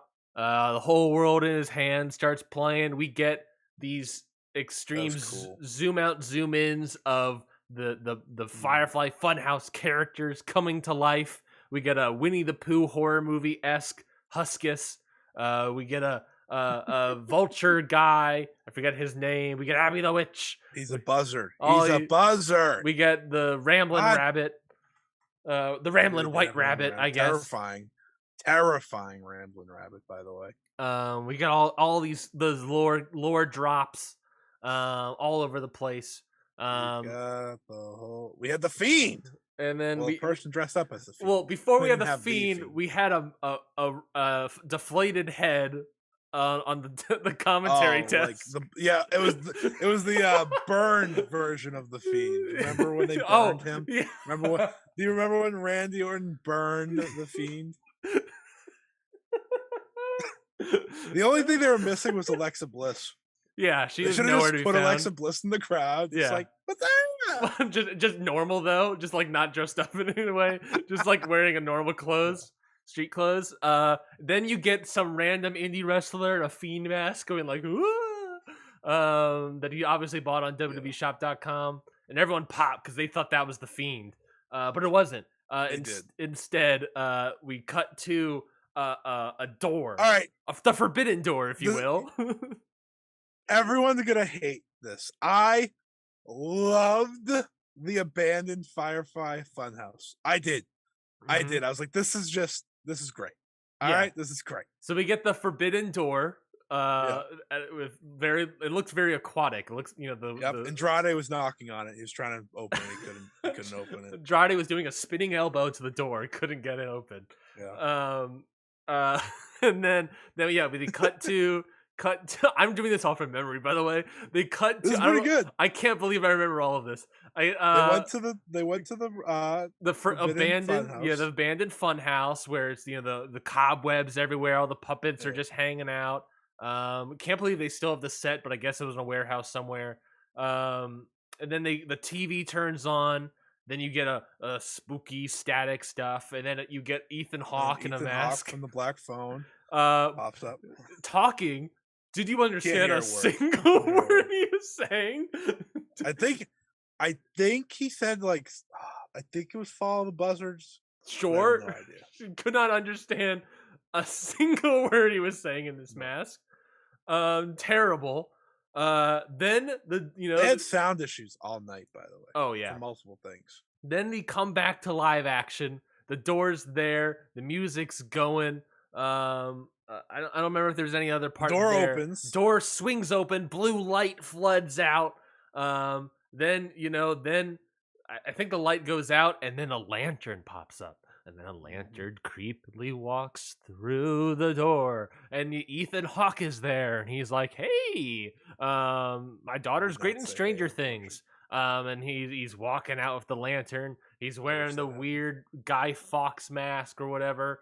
And then he removes the mask, and it's actually just straight Bray Wyatt. It's just nothing, Yeah. just normal Bray Wyatt. He looks at the screen and blows out the lantern, and then He said, that's "I'm the here." I'm here, and then he blows out the lantern. That's it. I joke about all of it because it was very hokey pokey, all this stuff, but the WWE crowd was super into this. Oh yeah, they lost their shit. It's like the show was bad so that we can have a save all our big reactions for the end, because It this was a super pop. I'm seeing the WWE fan base saying this is a top 10, no, not even top 10, top 3 all-time return in wrestling. It's the one of the best things of all time. Yeah, Super I saw over in someone the compare building. it to the CM Punk one. I was like, "Shut the fuck up." Super over in the Uh, building. Yeah. okay, so I have a few ways to look at this. One, I actually did think they executed great. I thought it was very cool. I enjoyed the lore of of Bray Wyatt. I don't think we Um, ever talked about the White Rabbit lore on the show and our no, we thoughts on never it. did. That none of that mattered to me. Yeah, I was like, But I don't care about that until I see someone. I don't no, care. no. But what I did enjoy is I liked the little flashes to everyone. I thought that was creative. I liked he's got the whole like singing that the whole time because it was creepy in a lot of ways. Yeah. I liked the fans losing their shit the whole time. Made it feel special. Um, I did like the abandoned funhouse, like I said. I wish the video I could have heard, but alas, I didn't. I think Bray, with walks out. I'm here. You couldn't have done it better for the guy, right? Clearly, based on the reaction, you could not have done it better, right? They were screaming, "Holy shit!" They were losing their shit. He takes his mask off. You reveal Bray Wyatt, and he says, "I'm here." Blows out the thing. Show's over. Um, Perfectly executed in a lot of ways. That was. I'm not talking about the White Rabbit stuff. I didn't give a shit about the White Rabbit stuff. Every time someone was like, "Oh, there's a new thing," I was like, I don't care. I Yeah. don't care. Like I appreciate the effort they put in. I will say that.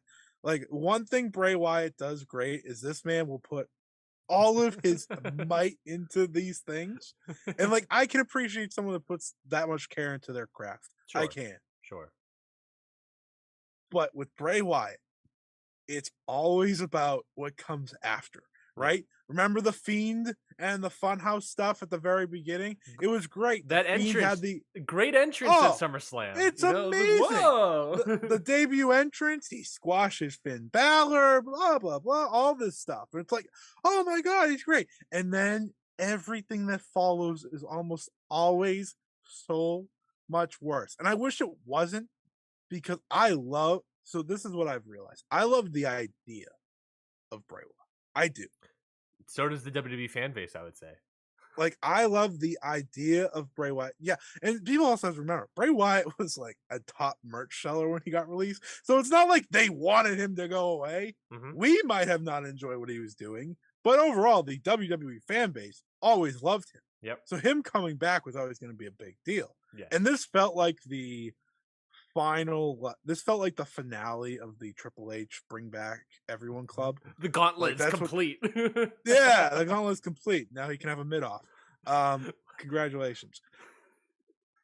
He brought back some good. He brought back some bad. I would have brought back Bray Wyatt because he fits the WWE crowd and people love him. Truthfully, that's why I bring him back. But it's always about the follow up, and the follow up is almost never as good. And I don't expect it to be. But I am someone that doesn't just judge right off the rip. Mm-hmm. I will wait to see what they do because I did enjoy original Bray Wyatt way more than I enjoyed anything after like the fun. I always enjoyed the Funhouse stuff, like when he was like Mr. Rogers. I always thought that was wicked funny, just because like if I wasn't looking at it in a professional wrestling sense, I was like, this is stupid. Yeah. Whatever. I laugh. He was a funny guy, but everyone's gonna pump the brakes. This is not a top 5 return of all time. It's not. Remember how WWE at one point in time believed he had big crossover potential into the like the normal fan, into the normal if he like normal did horror people films. Yeah, that's about all he could do. Look, man, you talk about that in Triple H, the end of the Triple H gauntlet. I like someone once said about AEW. My concern is what happens when they run out of pops. We can't keep bringing in all these stars all the time. They did. They had their CM Punk. Just Mm-hmm. happened to come in the form of Bray Wyatt. But the problem is that CM Punk can wrestle and that Bray Wyatt cannot. That one of the reasons he was let go allegedly is that there was concerns about health issues, whether or not he can actually still go in the ring and all this stuff. Who knows if this guy can still even wrestle? No one knows. It's all about the follow up. I'll give it a couple matches to truly see, but to be there fair, will be rust. It's gonna be rust. There's gonna be tough times, but the problem with Bray Wyatt, the problem with the Fiend, the problem with whatever this character's name is, and to be fair, he also removed the mask, so maybe we're getting a little bit of that return to the Firefly's cult leader guy. Maybe we'll get some of that return, which they I did think the old sound thing when the show ended. Yeah, which I like that, and I think that's what they're teasing is they're going to return to that. But then better than the Fiend. You have the new mask, and obviously the Fiend is what got him. I would say huge as put him over. Really, is the Fiend. So I don't know. You can't not go back to the Fiend as well. You played it both. Yeah, kinda. He just can't be indestructible. That's the problem. Until he faces Goldberg. That's the problem, right? With the Fiend is that he is not. He is an indestructible person. He is someone that is super over. He is someone that can't lose. And when he ran through wrestlers, he would destroy them, destroy their characters, destroy the story, and just basically keep the championship hostage. It was awful. It was just incredibly bad booking. He is, he's a Trojan horse of a character. He feels great and powerful, and he's obviously super over. He's going to make a bunch of sales and stuff. He's going to move the needle, but which matters. Matters at the end of the day, as wrestling fans, we can say what we want, what we expect, but that is like over everything. It matters, but at the end of the day, that's why Logan Paul's here. That's true, but again, Logan Paul, great wrestler though. At the end of the day, Logan Paul can also wrestle. CM Punk can wrestle. The Fiend, Bray Wyatt, at the end of his run, could not wrestle, and now we'll see. But I'm not excited. I'm not. I'm not into it. I'm glad the Fiend is in WWE because then it's just like great. He's not going to be in AEW. He's not going to be anything else I watch. Just put him in WWE. I don't have to bother with this guy anymore. Wow, very AEW fan. I'm AEW pilled for life, baby. He was always good in multi-man matches. Mm-hmm. Those were always his, because he had the big moves that worked. Because I think he has big moves that are good, but it's like putting the rest together. Like the Shield matches, those were great with the Wyatt family, of course. That Elimination Chamber where he won the WWE Championship originally was really good. Yep. Like he's good in those situations because there's a lot of playing parts. When it comes to singles matches, that's where you kind of like unless he's facing Daniel Bryan, which congratulations, join the rest of the everyone else. I can have a really good, solid singles match with Daniel Bryan. I you could at least get 2 stars, I'm sure. Thank you. And if you never wrestled the match, so congratulations. But like that's the whole thing, right? That's the whole thing we're playing here. Is like I always have liked the idea of Bray Wyatt at his best could have been like really great. I think, if he was a great wrestler, even if he was a good wrestler, right? Because the supernatural does work in wrestling at times, not always, and sometimes they use it too much. But he always had the creative mind to make it happen. But I think the best way people explain it is he almost fits better in a horror movie realm than a pro wrestling realm because you have to do that part of it. Yes, he's a good promo. Yes, he's very creative. Yes, he has all these good things. But when it comes to the matches to finish the stories, they're not usually good. Nope. So I will wait and see because that is how I attack wrestling. I'm very happy. You know what? I'm very happy for the big time Bray Wyatt fans. Big time, because I don't care if you like if you're happy with this and you enjoy, then good for you because guess what? That's what wrestling's all about to me. Is that it's something for everyone. Um and Bray Wyatt is a creative dude. Mhm. He's going to have some creative stuff. Let's just if he somehow took all this time to improve as a wrestler to prove Vince McMahon wrong, then guess what? Great signing. But I have my doubts on that aspect. Huge win for WWE fans. Huge win. So Yeah. good for Yeah. them. You can buy a Fiend mask again. Congratulations. Or a Ethan Hawke mask again. Spend more money. Yeah. Yeah. I it sucked. They got rid of the Fiend mask. I needed a Halloween costume last year. I was like, damn. What am I gonna do now? You and I for Halloween should just dress up like Ethan Hawke. Dude, if they sell a Fiend mask and Ethan Haas mask, we were coming on the Halloween week of this episode, and we are wearing those the entire time. And don't say anything about them. just do the normal. And if they do sell them, I will make it happen. I'm sorry. It has to happen if that's the case. We're gonna sit there like this, talking normal, and people are just gonna be like, what is happening? We should just not do it on Halloween. We should just do it in the middle of like April. We should just do it every show. And I forgot to say my favorite part of all this. Mm-hmm. Roman Reigns beat the Fiend for the Universal Championship. The Fiend, since then, has been burned alive, got screwed by Alexa Bliss at WrestleMania, went on hiatus, got released, made some weird tweets, got teased for Impact Wrestling. Yep. Got teased for AEW at the Fear of Men. Returned to WWE.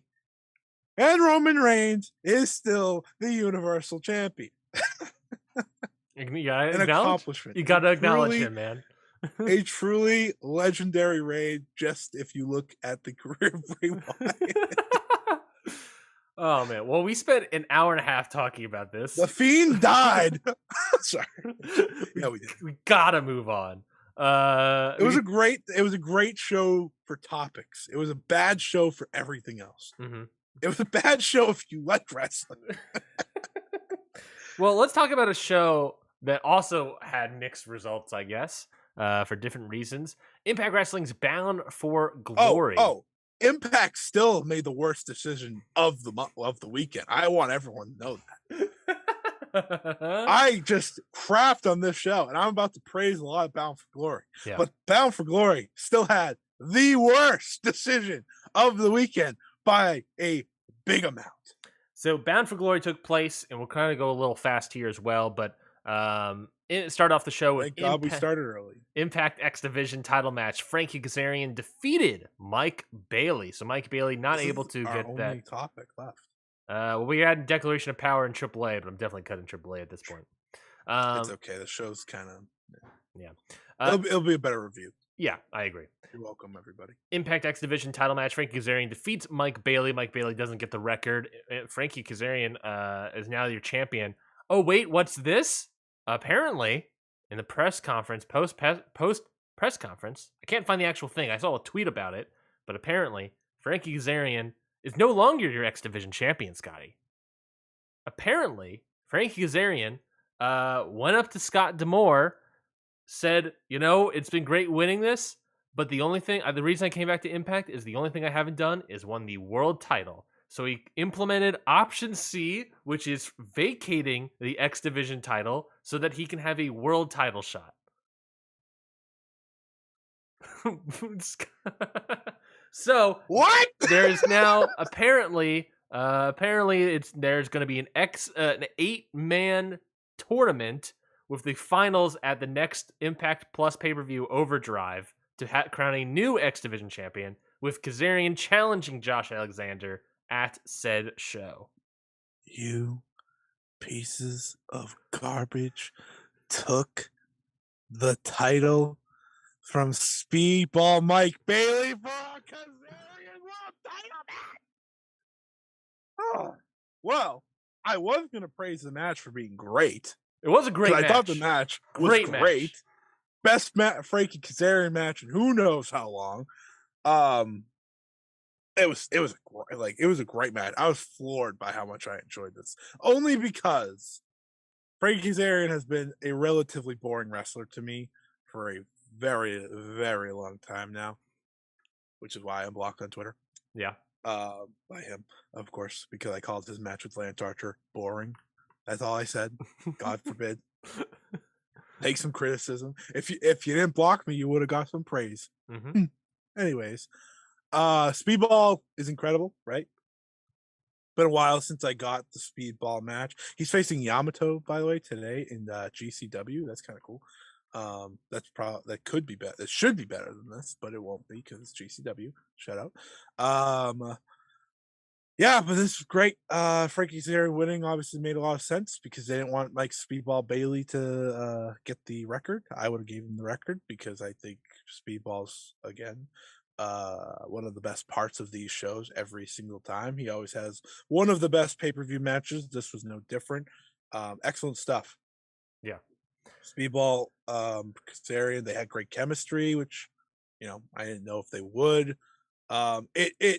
The moment I watched this, because it opened up the show, I was like, there's the Impact I was giving praise all year. Mm-hmm. Welcome back. And they called your shot and ruined that. We'll get to that. But this was a great match. I thought this was phenomenal work by both of them.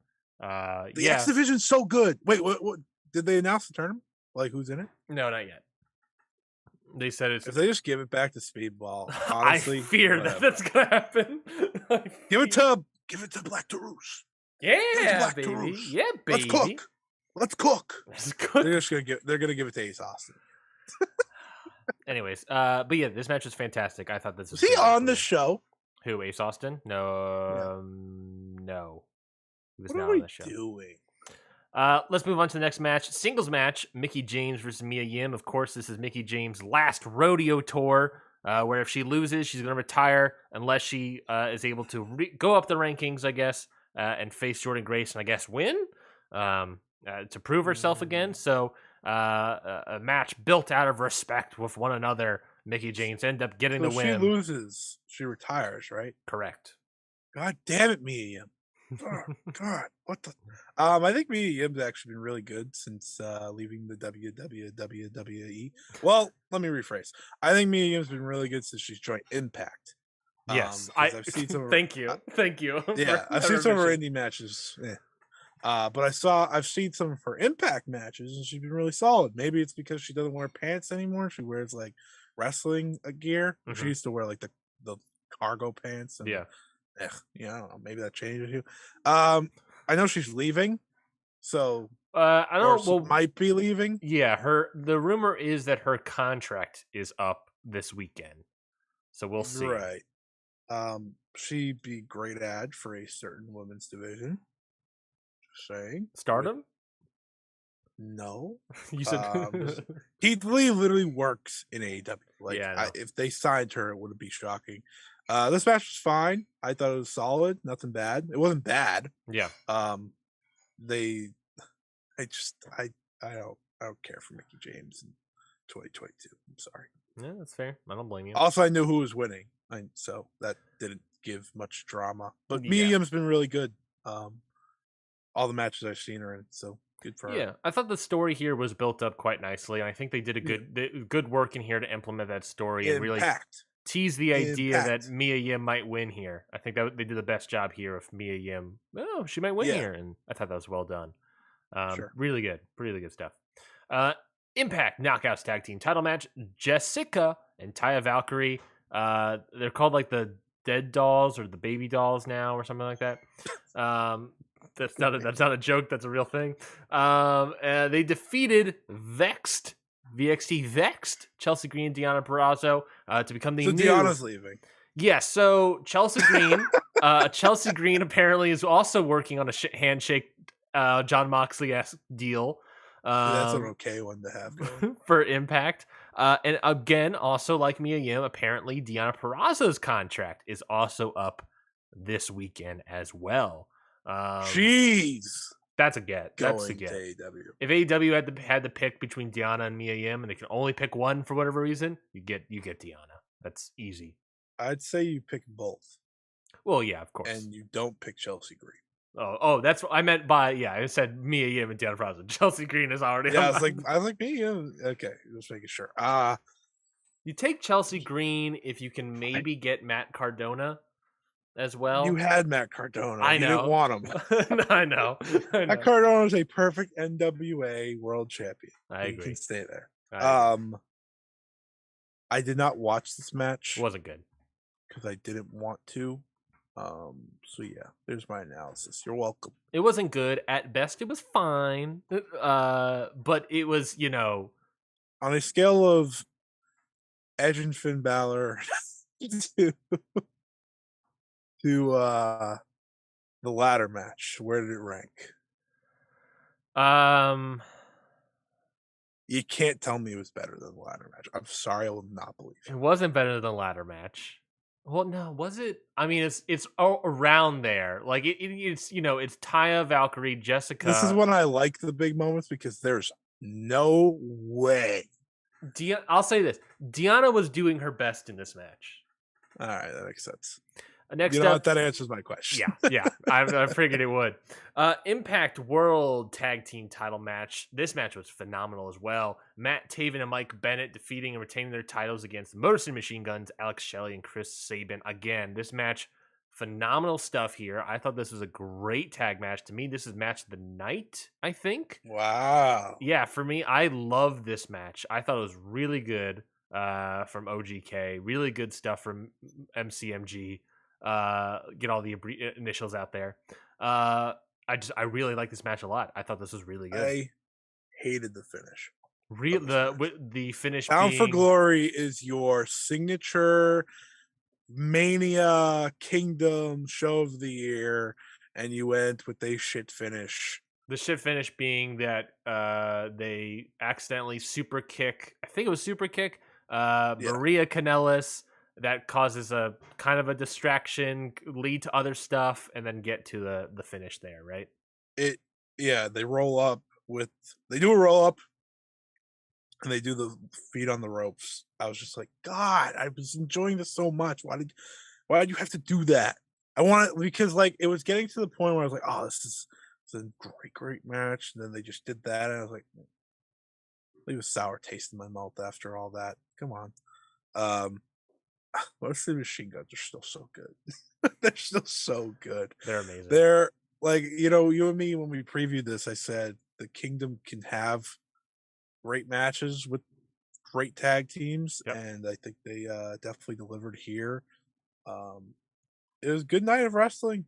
This was might be mostly because of the finish, because I'm still annoyed. I'll say this here, Scotty. At this point in the show, people dog on Impact all the time. I've obviously suddenly been branded as an Impact defender as of late. That's tough. It's a tough spot to be in.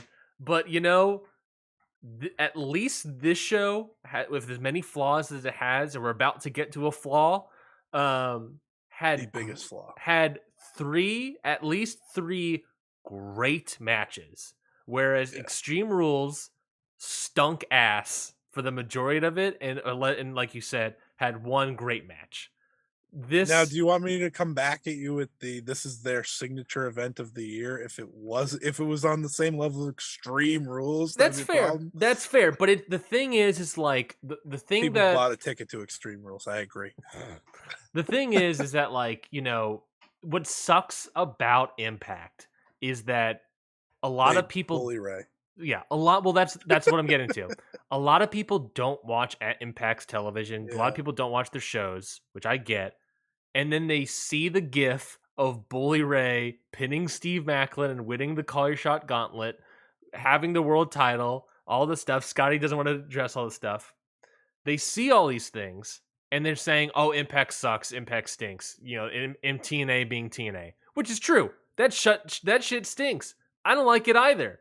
But it's on a show that had 3 great matches.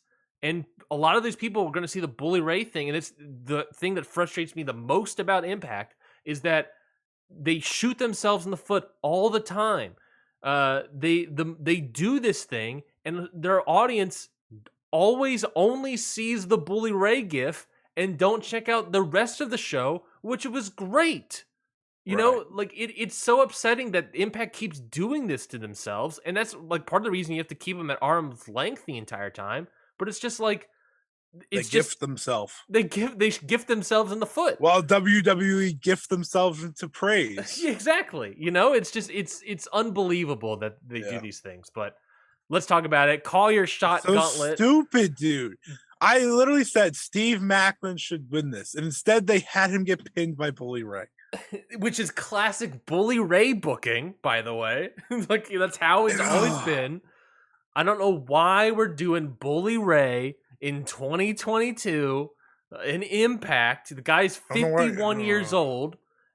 51 years old. He defeats a bunch of people, eliminates a bunch of people, pins Steve Maclin, one of the biggest guys that you and I have been enjoying on Impact, and putting him over in the past couple TV and pay-per-views of Steve Maclin, pins the guy, and at the end of the show, calls out Josh Alexander and says he will be his most legitimate challenger that he has ever faced, seemingly burying the rest of the locker room. You bring in Bully Ray, you get this bullshit.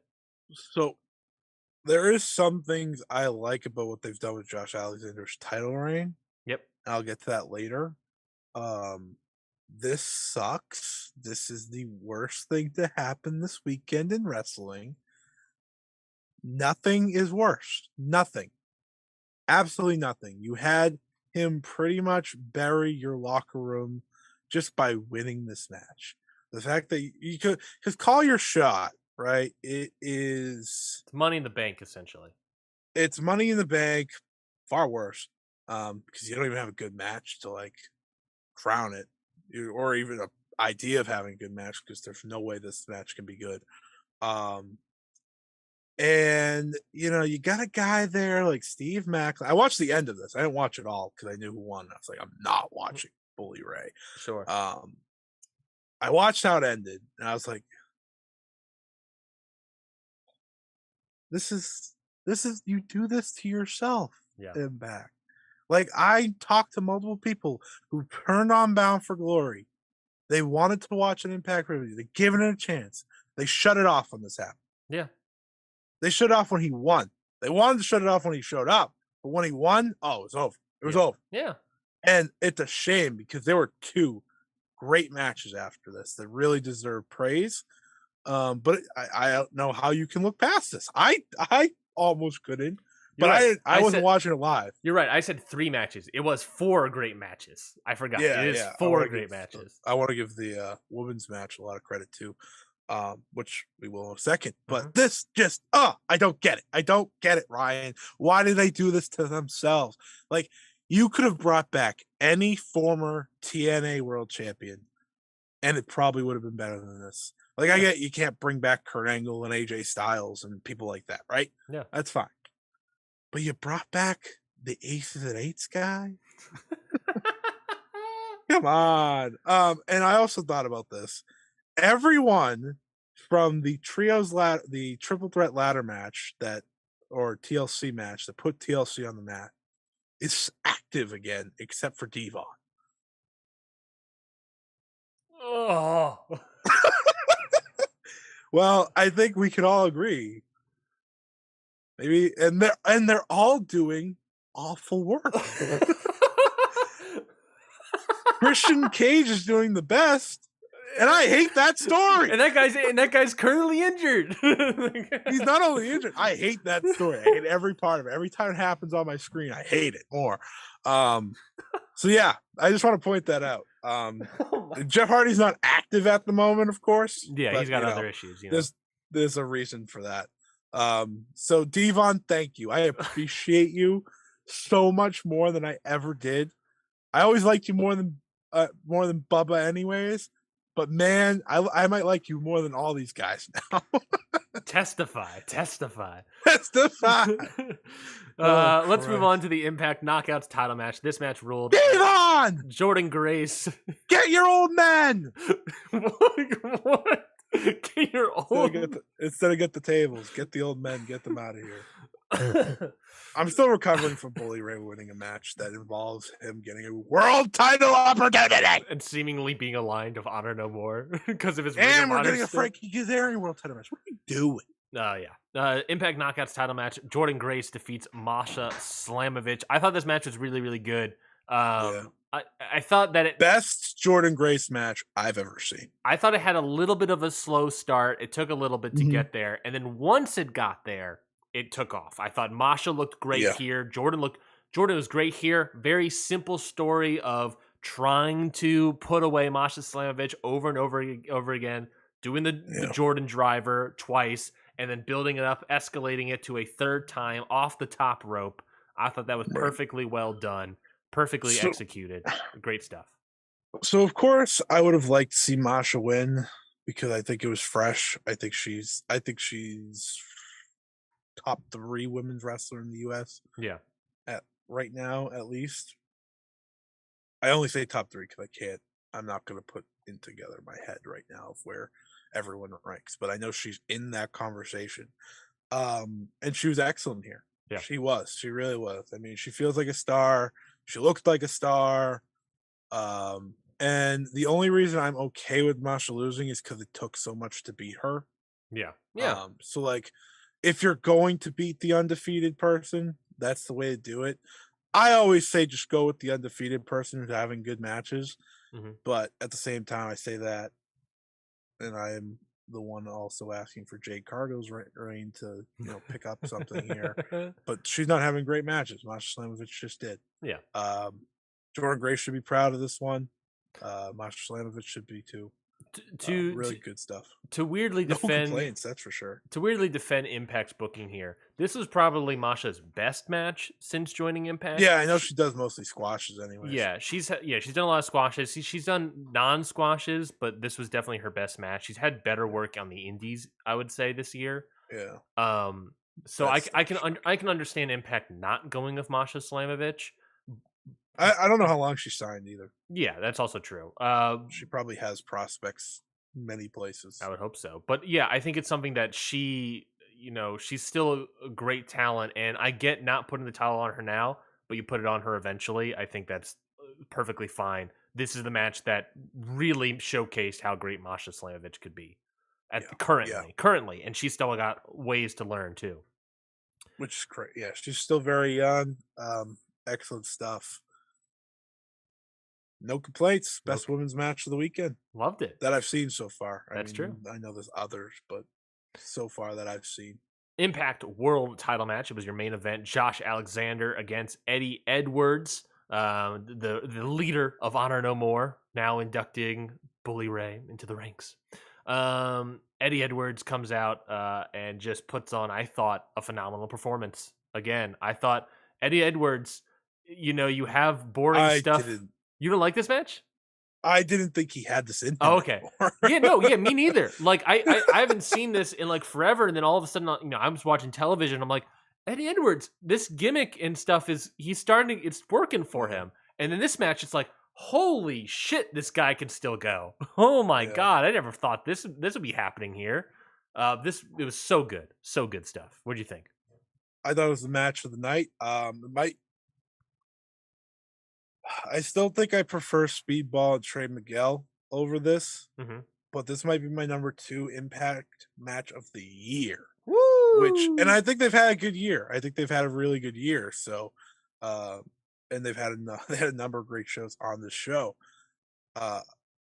I love this. This was nowhere where I expected it to go, and Josh Alexander, man, for everything we could say about Impact, there is one thing besides the X Division that delivers every single time, and it is him. Yep. They've made his title run all about beating past world champions of Impact. Bully Ray, here we go. I know. So that's that's why I understand what they're doing. Would have been nice to pick someone else. But right, he's beaten Eric Young. He's now beaten Eddie Edwards. I can't remember the rest of his reign, but he's beaten a lot of people. Tomohiro Ishii randomly. Uh, right, he beat Moose. Yep. But man, he's just been excellent. And Eddie Edwards, I mean, give him all the praise.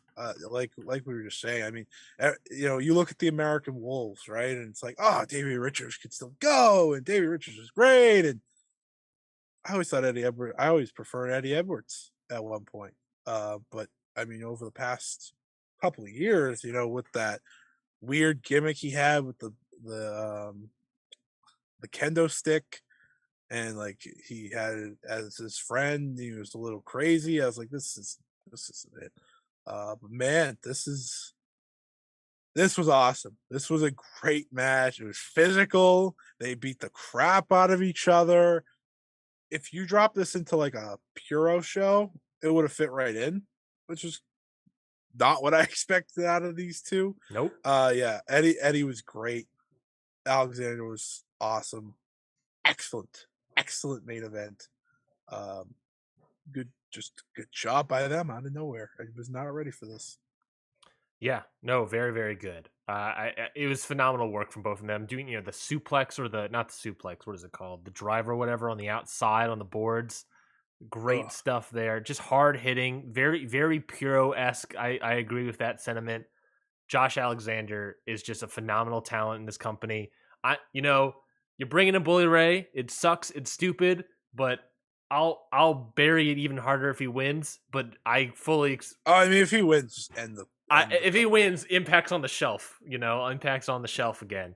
They're in NWA territory. Yeah, but Josh Alexander, I'm okay squashing Bully Ray because this guy he's very good. He's very good. I think to get to the next level, he needs something else. I don't know what it is. He just, he just needs a little bit more. He's a wrestler. He's a wrestler. Yeah. He needs that sort of. He doesn't have the thing. He has the Kurt Angle talent, but he doesn't quite have the Kurt Angle charisma. Which, to be fair, it's Kurt Angle. But it's like, I want to see more of that. I want to see a little bit more of that, and I think we got a star of stars here. But Angle, he needs a good theme song with that too. He needs a great theme song. I'm just, by the way, in the background, I'm just looking back and looking through the Impact taping spoilers in case I see anything interesting. Yes, it was in fact at the taping spoilers that Frankie Kazarian relinquished the X Division title. That match will be happening November 18th, assuming he will still be champion by then. That match will be happening on the 18th. Yeah, so that's Impact. Bound for Glory. People dog on it, see the gifts of Bully Ray, and I get it, completely dog on it. But 4 great matches. Definitely recommend the show nonetheless. Despite booking stuff. And people say that, people were also saying that there were booking issues up and down this card. Besides Bully Ray and shoving me into the world title picture, is there any other booking issues you felt? I didn't really have any booking issues with the show. No, it was more like personal interest. Mm-hmm. I would have liked Speedball state champion because I prefer Speedball as a wrestler. Sure. I would have liked Masha to win, but I get what they did. Mm-hmm. Because I felt she was fresh, new, but again, whatever.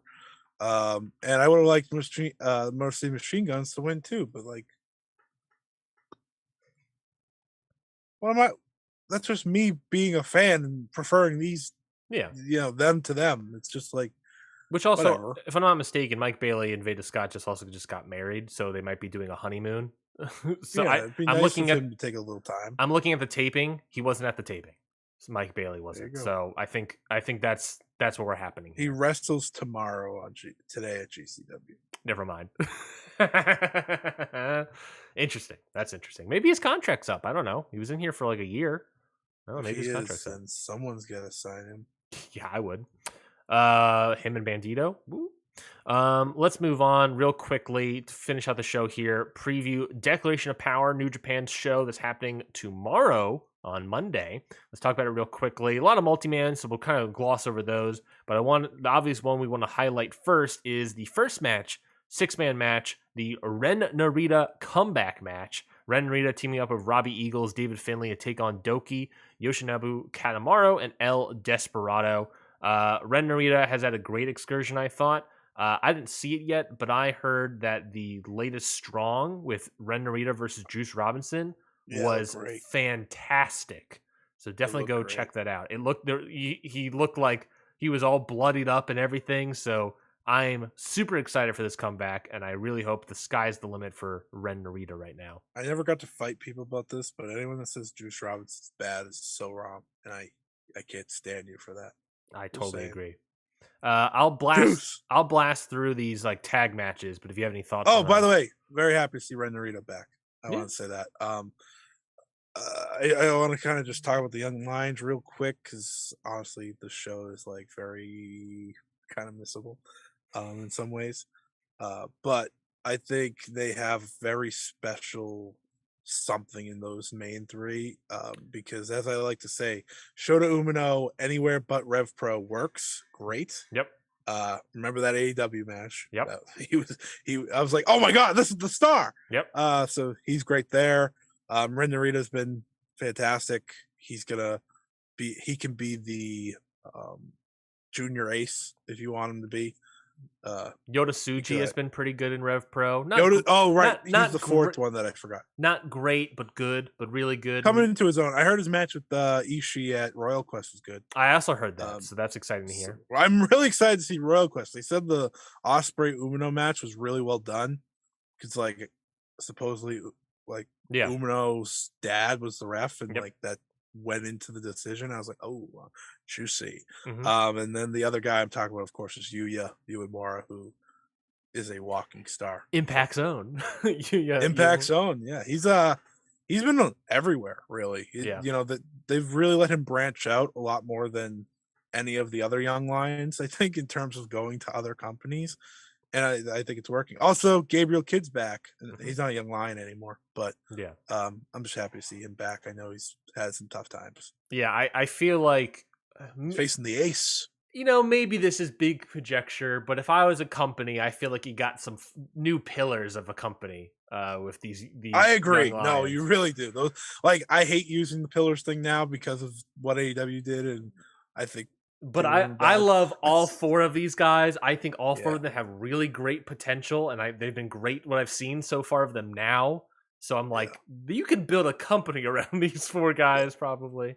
You've seen enough hits from each of them that's like, okay, when they're in New Japan, it's gonna work. I believe like so. That's how I look at Umino, because I know Umino's like had his ups and downs. Yeah, mostly his downs being in Rev Pro. And his ups being pretty much anytime else he shows up. Like, remember when he showed up for the Jay White match? People lost their shit. I was like, "Shooter, go get him!" or something like that. I was like, "That's the best." And the moment they team up, it's gonna be like, it's gonna be electric. Can't wait. The rest of the matches here, a lot of multi-man, so I'll get through them real quickly. We got Taichi and Zack Sabre Jr. versus Bad Dude Tito and Shane Haste. Bad Dude Tito coming back in. Rusuke Taguchi, Hikuleo, and Hiroshi Tanahashi versus Sho, Yujiro Takahashi, and Evil. I don't like that. I like those things. Special tag match: Yoshihashi and Hiroki Goto versus Great Okan and Jeff Cobb. I don't know why this is labeled a special tag match. I imagine it's some sort of number one contenders match. I thought when's Okada and Cobb happen? Okada and Cobb. Okada and Jonah. Happening this show. We'll get to it. Okay. But yeah, I imagine it's labeled special tag because it's probably some sort of number one contenders match for FTR's belts. Fifth match, Bushi, Hiromu Takahashi, Sanada, Tetsuya Naito versus Francisco Akira, TJP, Aaron Hanari, and Will Ospreay. I see Bushi, Hiromu, Akira, and TJP, and I'm just circling that and being like, maybe that's sort of some sort of junior tag title down the line, but also not necessarily because maybe they're just building up because we have the tag league stuff coming up around the corner. I don't know. 6-match special single match. This was supposed to be Kushida's return from head, foot, mouth disease, whatever it's called, but apparently he's still suffering from it. So his replacement, drumroll please, is I know who it is. Master Wato versus Taiji Ishimori. So are you stoked for Master Wato versus Taiji Ishimori? I will not be watching. Well, let's see if you'll be watching this match. It's the KOPW provisional match. Who's your daddy match with Shingo defending his trophy against El Phantasmo. Who's your daddy match? Yeah, so who's your daddy match? What does that mean? I don't know. Let me see.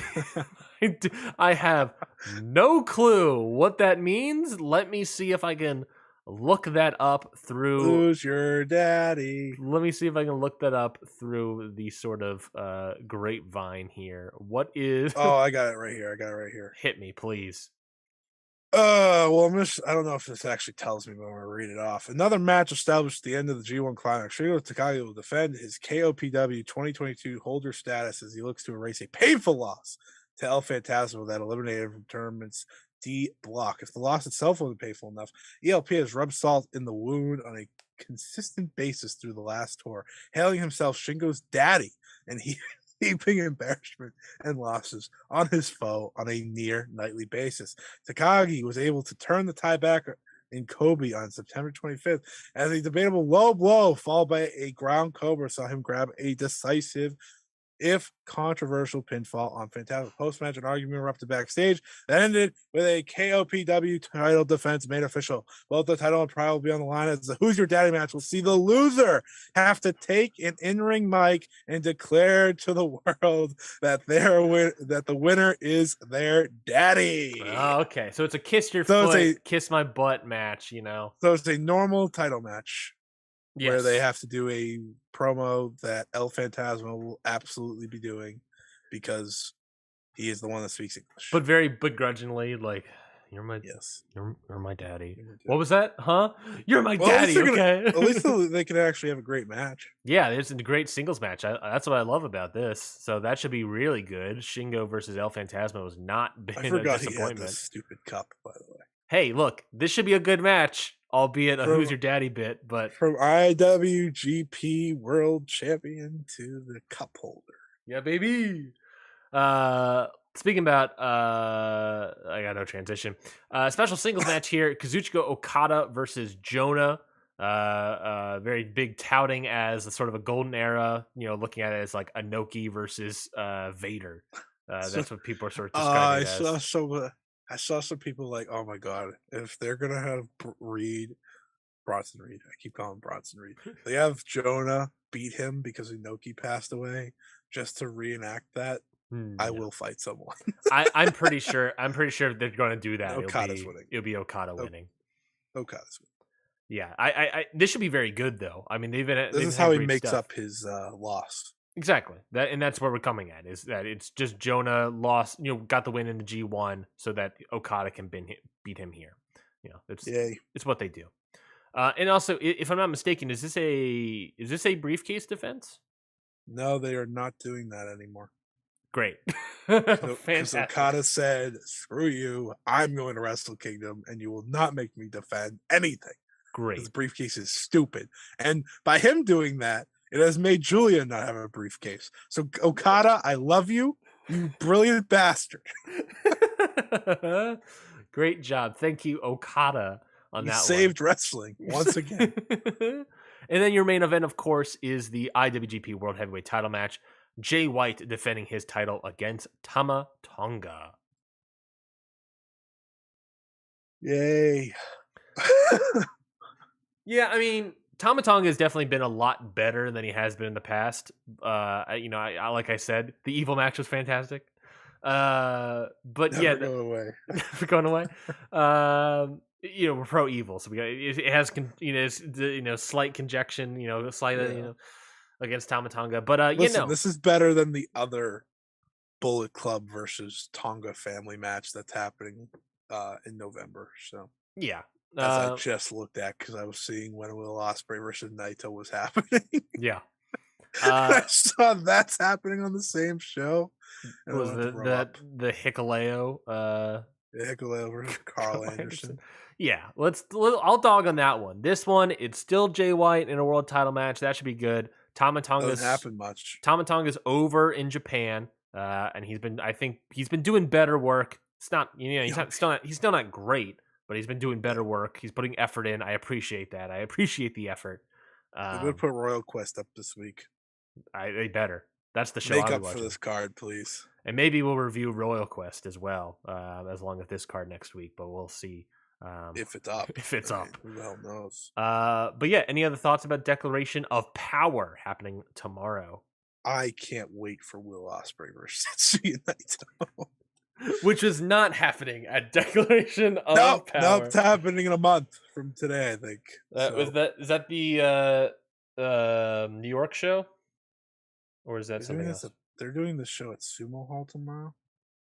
Doing a show at Sumo Hall? Yeah, that's the Ryogoku Sumo Hall, Declaration of Power, yeah. Yeah, this is the word that Mayu Utani can't say. Yeah, gotcha. Beautiful stuff. Gotcha. You're welcome. Beautiful. Trying to reenact that. I also can't say it, if that helps. So, all roads to that match. Nice to see Jay White defending his belt. Didn't know if he actually ever wanted to do that again. Mm-hmm. So that's cool. Who else is this? His only loss? He only lost once. Yeah, I believe so. Yeah, yes, it was. He only lost in the last night. All we're getting is one match. Well, I guess we could have. What do we have? Yeah, no. I believe he might be actually on Strong. That same Ren Narita Strong taping. He called out Eddie Kingston to have that match in New York. So to defend his title against Eddie Kingston in New York. So it's about time a company gives him a world title match. So that should be very good. I'm excited about that for sure. We call that juicy. We call that spicy, juicy meatballs. That is it for this week's episode of Ring Post Radio. What a weird audio bit to end on. We'll talk about Declaration of Power, maybe Royal Quest. We'll see Triple Mania next week, and maybe some other. I don't really know if we'll talk about other stuff, but we can talk about Dynamite. Dynamite's pretty big this week. Oh, that's true. We'll see. We'll see what happens. The Ring of Jericho World Championship is on the line. Yeah, baby. The Canada show. So we're excited about that. But until then, Scotty, anything to plug? Well, my match of the week, Ryan, is Gunta versus Sheamus from Friday Night Smackdown, or as we now call it, Scott E's Smackdown review. That match was great. Big meaty men slapping beats. Well, what else can you ask for? What else can you ask for? You can follow me at Scott E Wrestling on the Twitter. I don't know. I've done a lot of stuff. You can find it there, I guess. Yeah. Maybe. Yeah. Scott E Wrestling. That's E, the letter E. You can follow me on Twitter at Ryan Knightsey. Follow the whole show at Count Out Pod. Subscribe to wherever you get audio, whether it be Google, Apple, Spotify, wherever, we're there. YouTube, I don't know, we're there as well. My match of the week, I'm going to go old school, dog. I'm hip with the kids, hip with the lingo, hip with the jive. I'm going all the way to the year 2000, if you can believe it, and I'm watched this match this week from New Japan, Toshiaki Kawada versus Kensuke Sasuke. Was a Tokyo Dome main event, not for Wrestle Kingdom or something, but from a show called Do Judge, October 9th, 2000. It was a dream match, special singles main event. It was an All Japan, New Japan crossover show where these guys had a great match. And as soon as the match ended, Kensuke Sasuke, who was the champion at the time, the IWGP champion at the time, lost the match, spoilers, and then immediately relinquished the title, saying he doesn't deserve to hold this anymore, and relinquished the title immediately after losing. Kensuke Sasuke is Did you see? Yeah, I saw. I saw the. I know about that. I think everyone does. Oh, because he But put I it in just every find bio. it so funny that he had to put it into the Inoki. He's put it. thing. He's put it in like every bio of every Japanese Anytime guy that's passed anytime he away. could talk about that show, he puts it. And He puts I absolutely love it. It's the I love it. funniest thing. It's so good. Also, what a wrestling couple. What a They're couple. both phenomenal. But that is it for us this week for Ring Post Radio. We'll see you all next week. Goodbye, everybody. All the buzzards, bitches.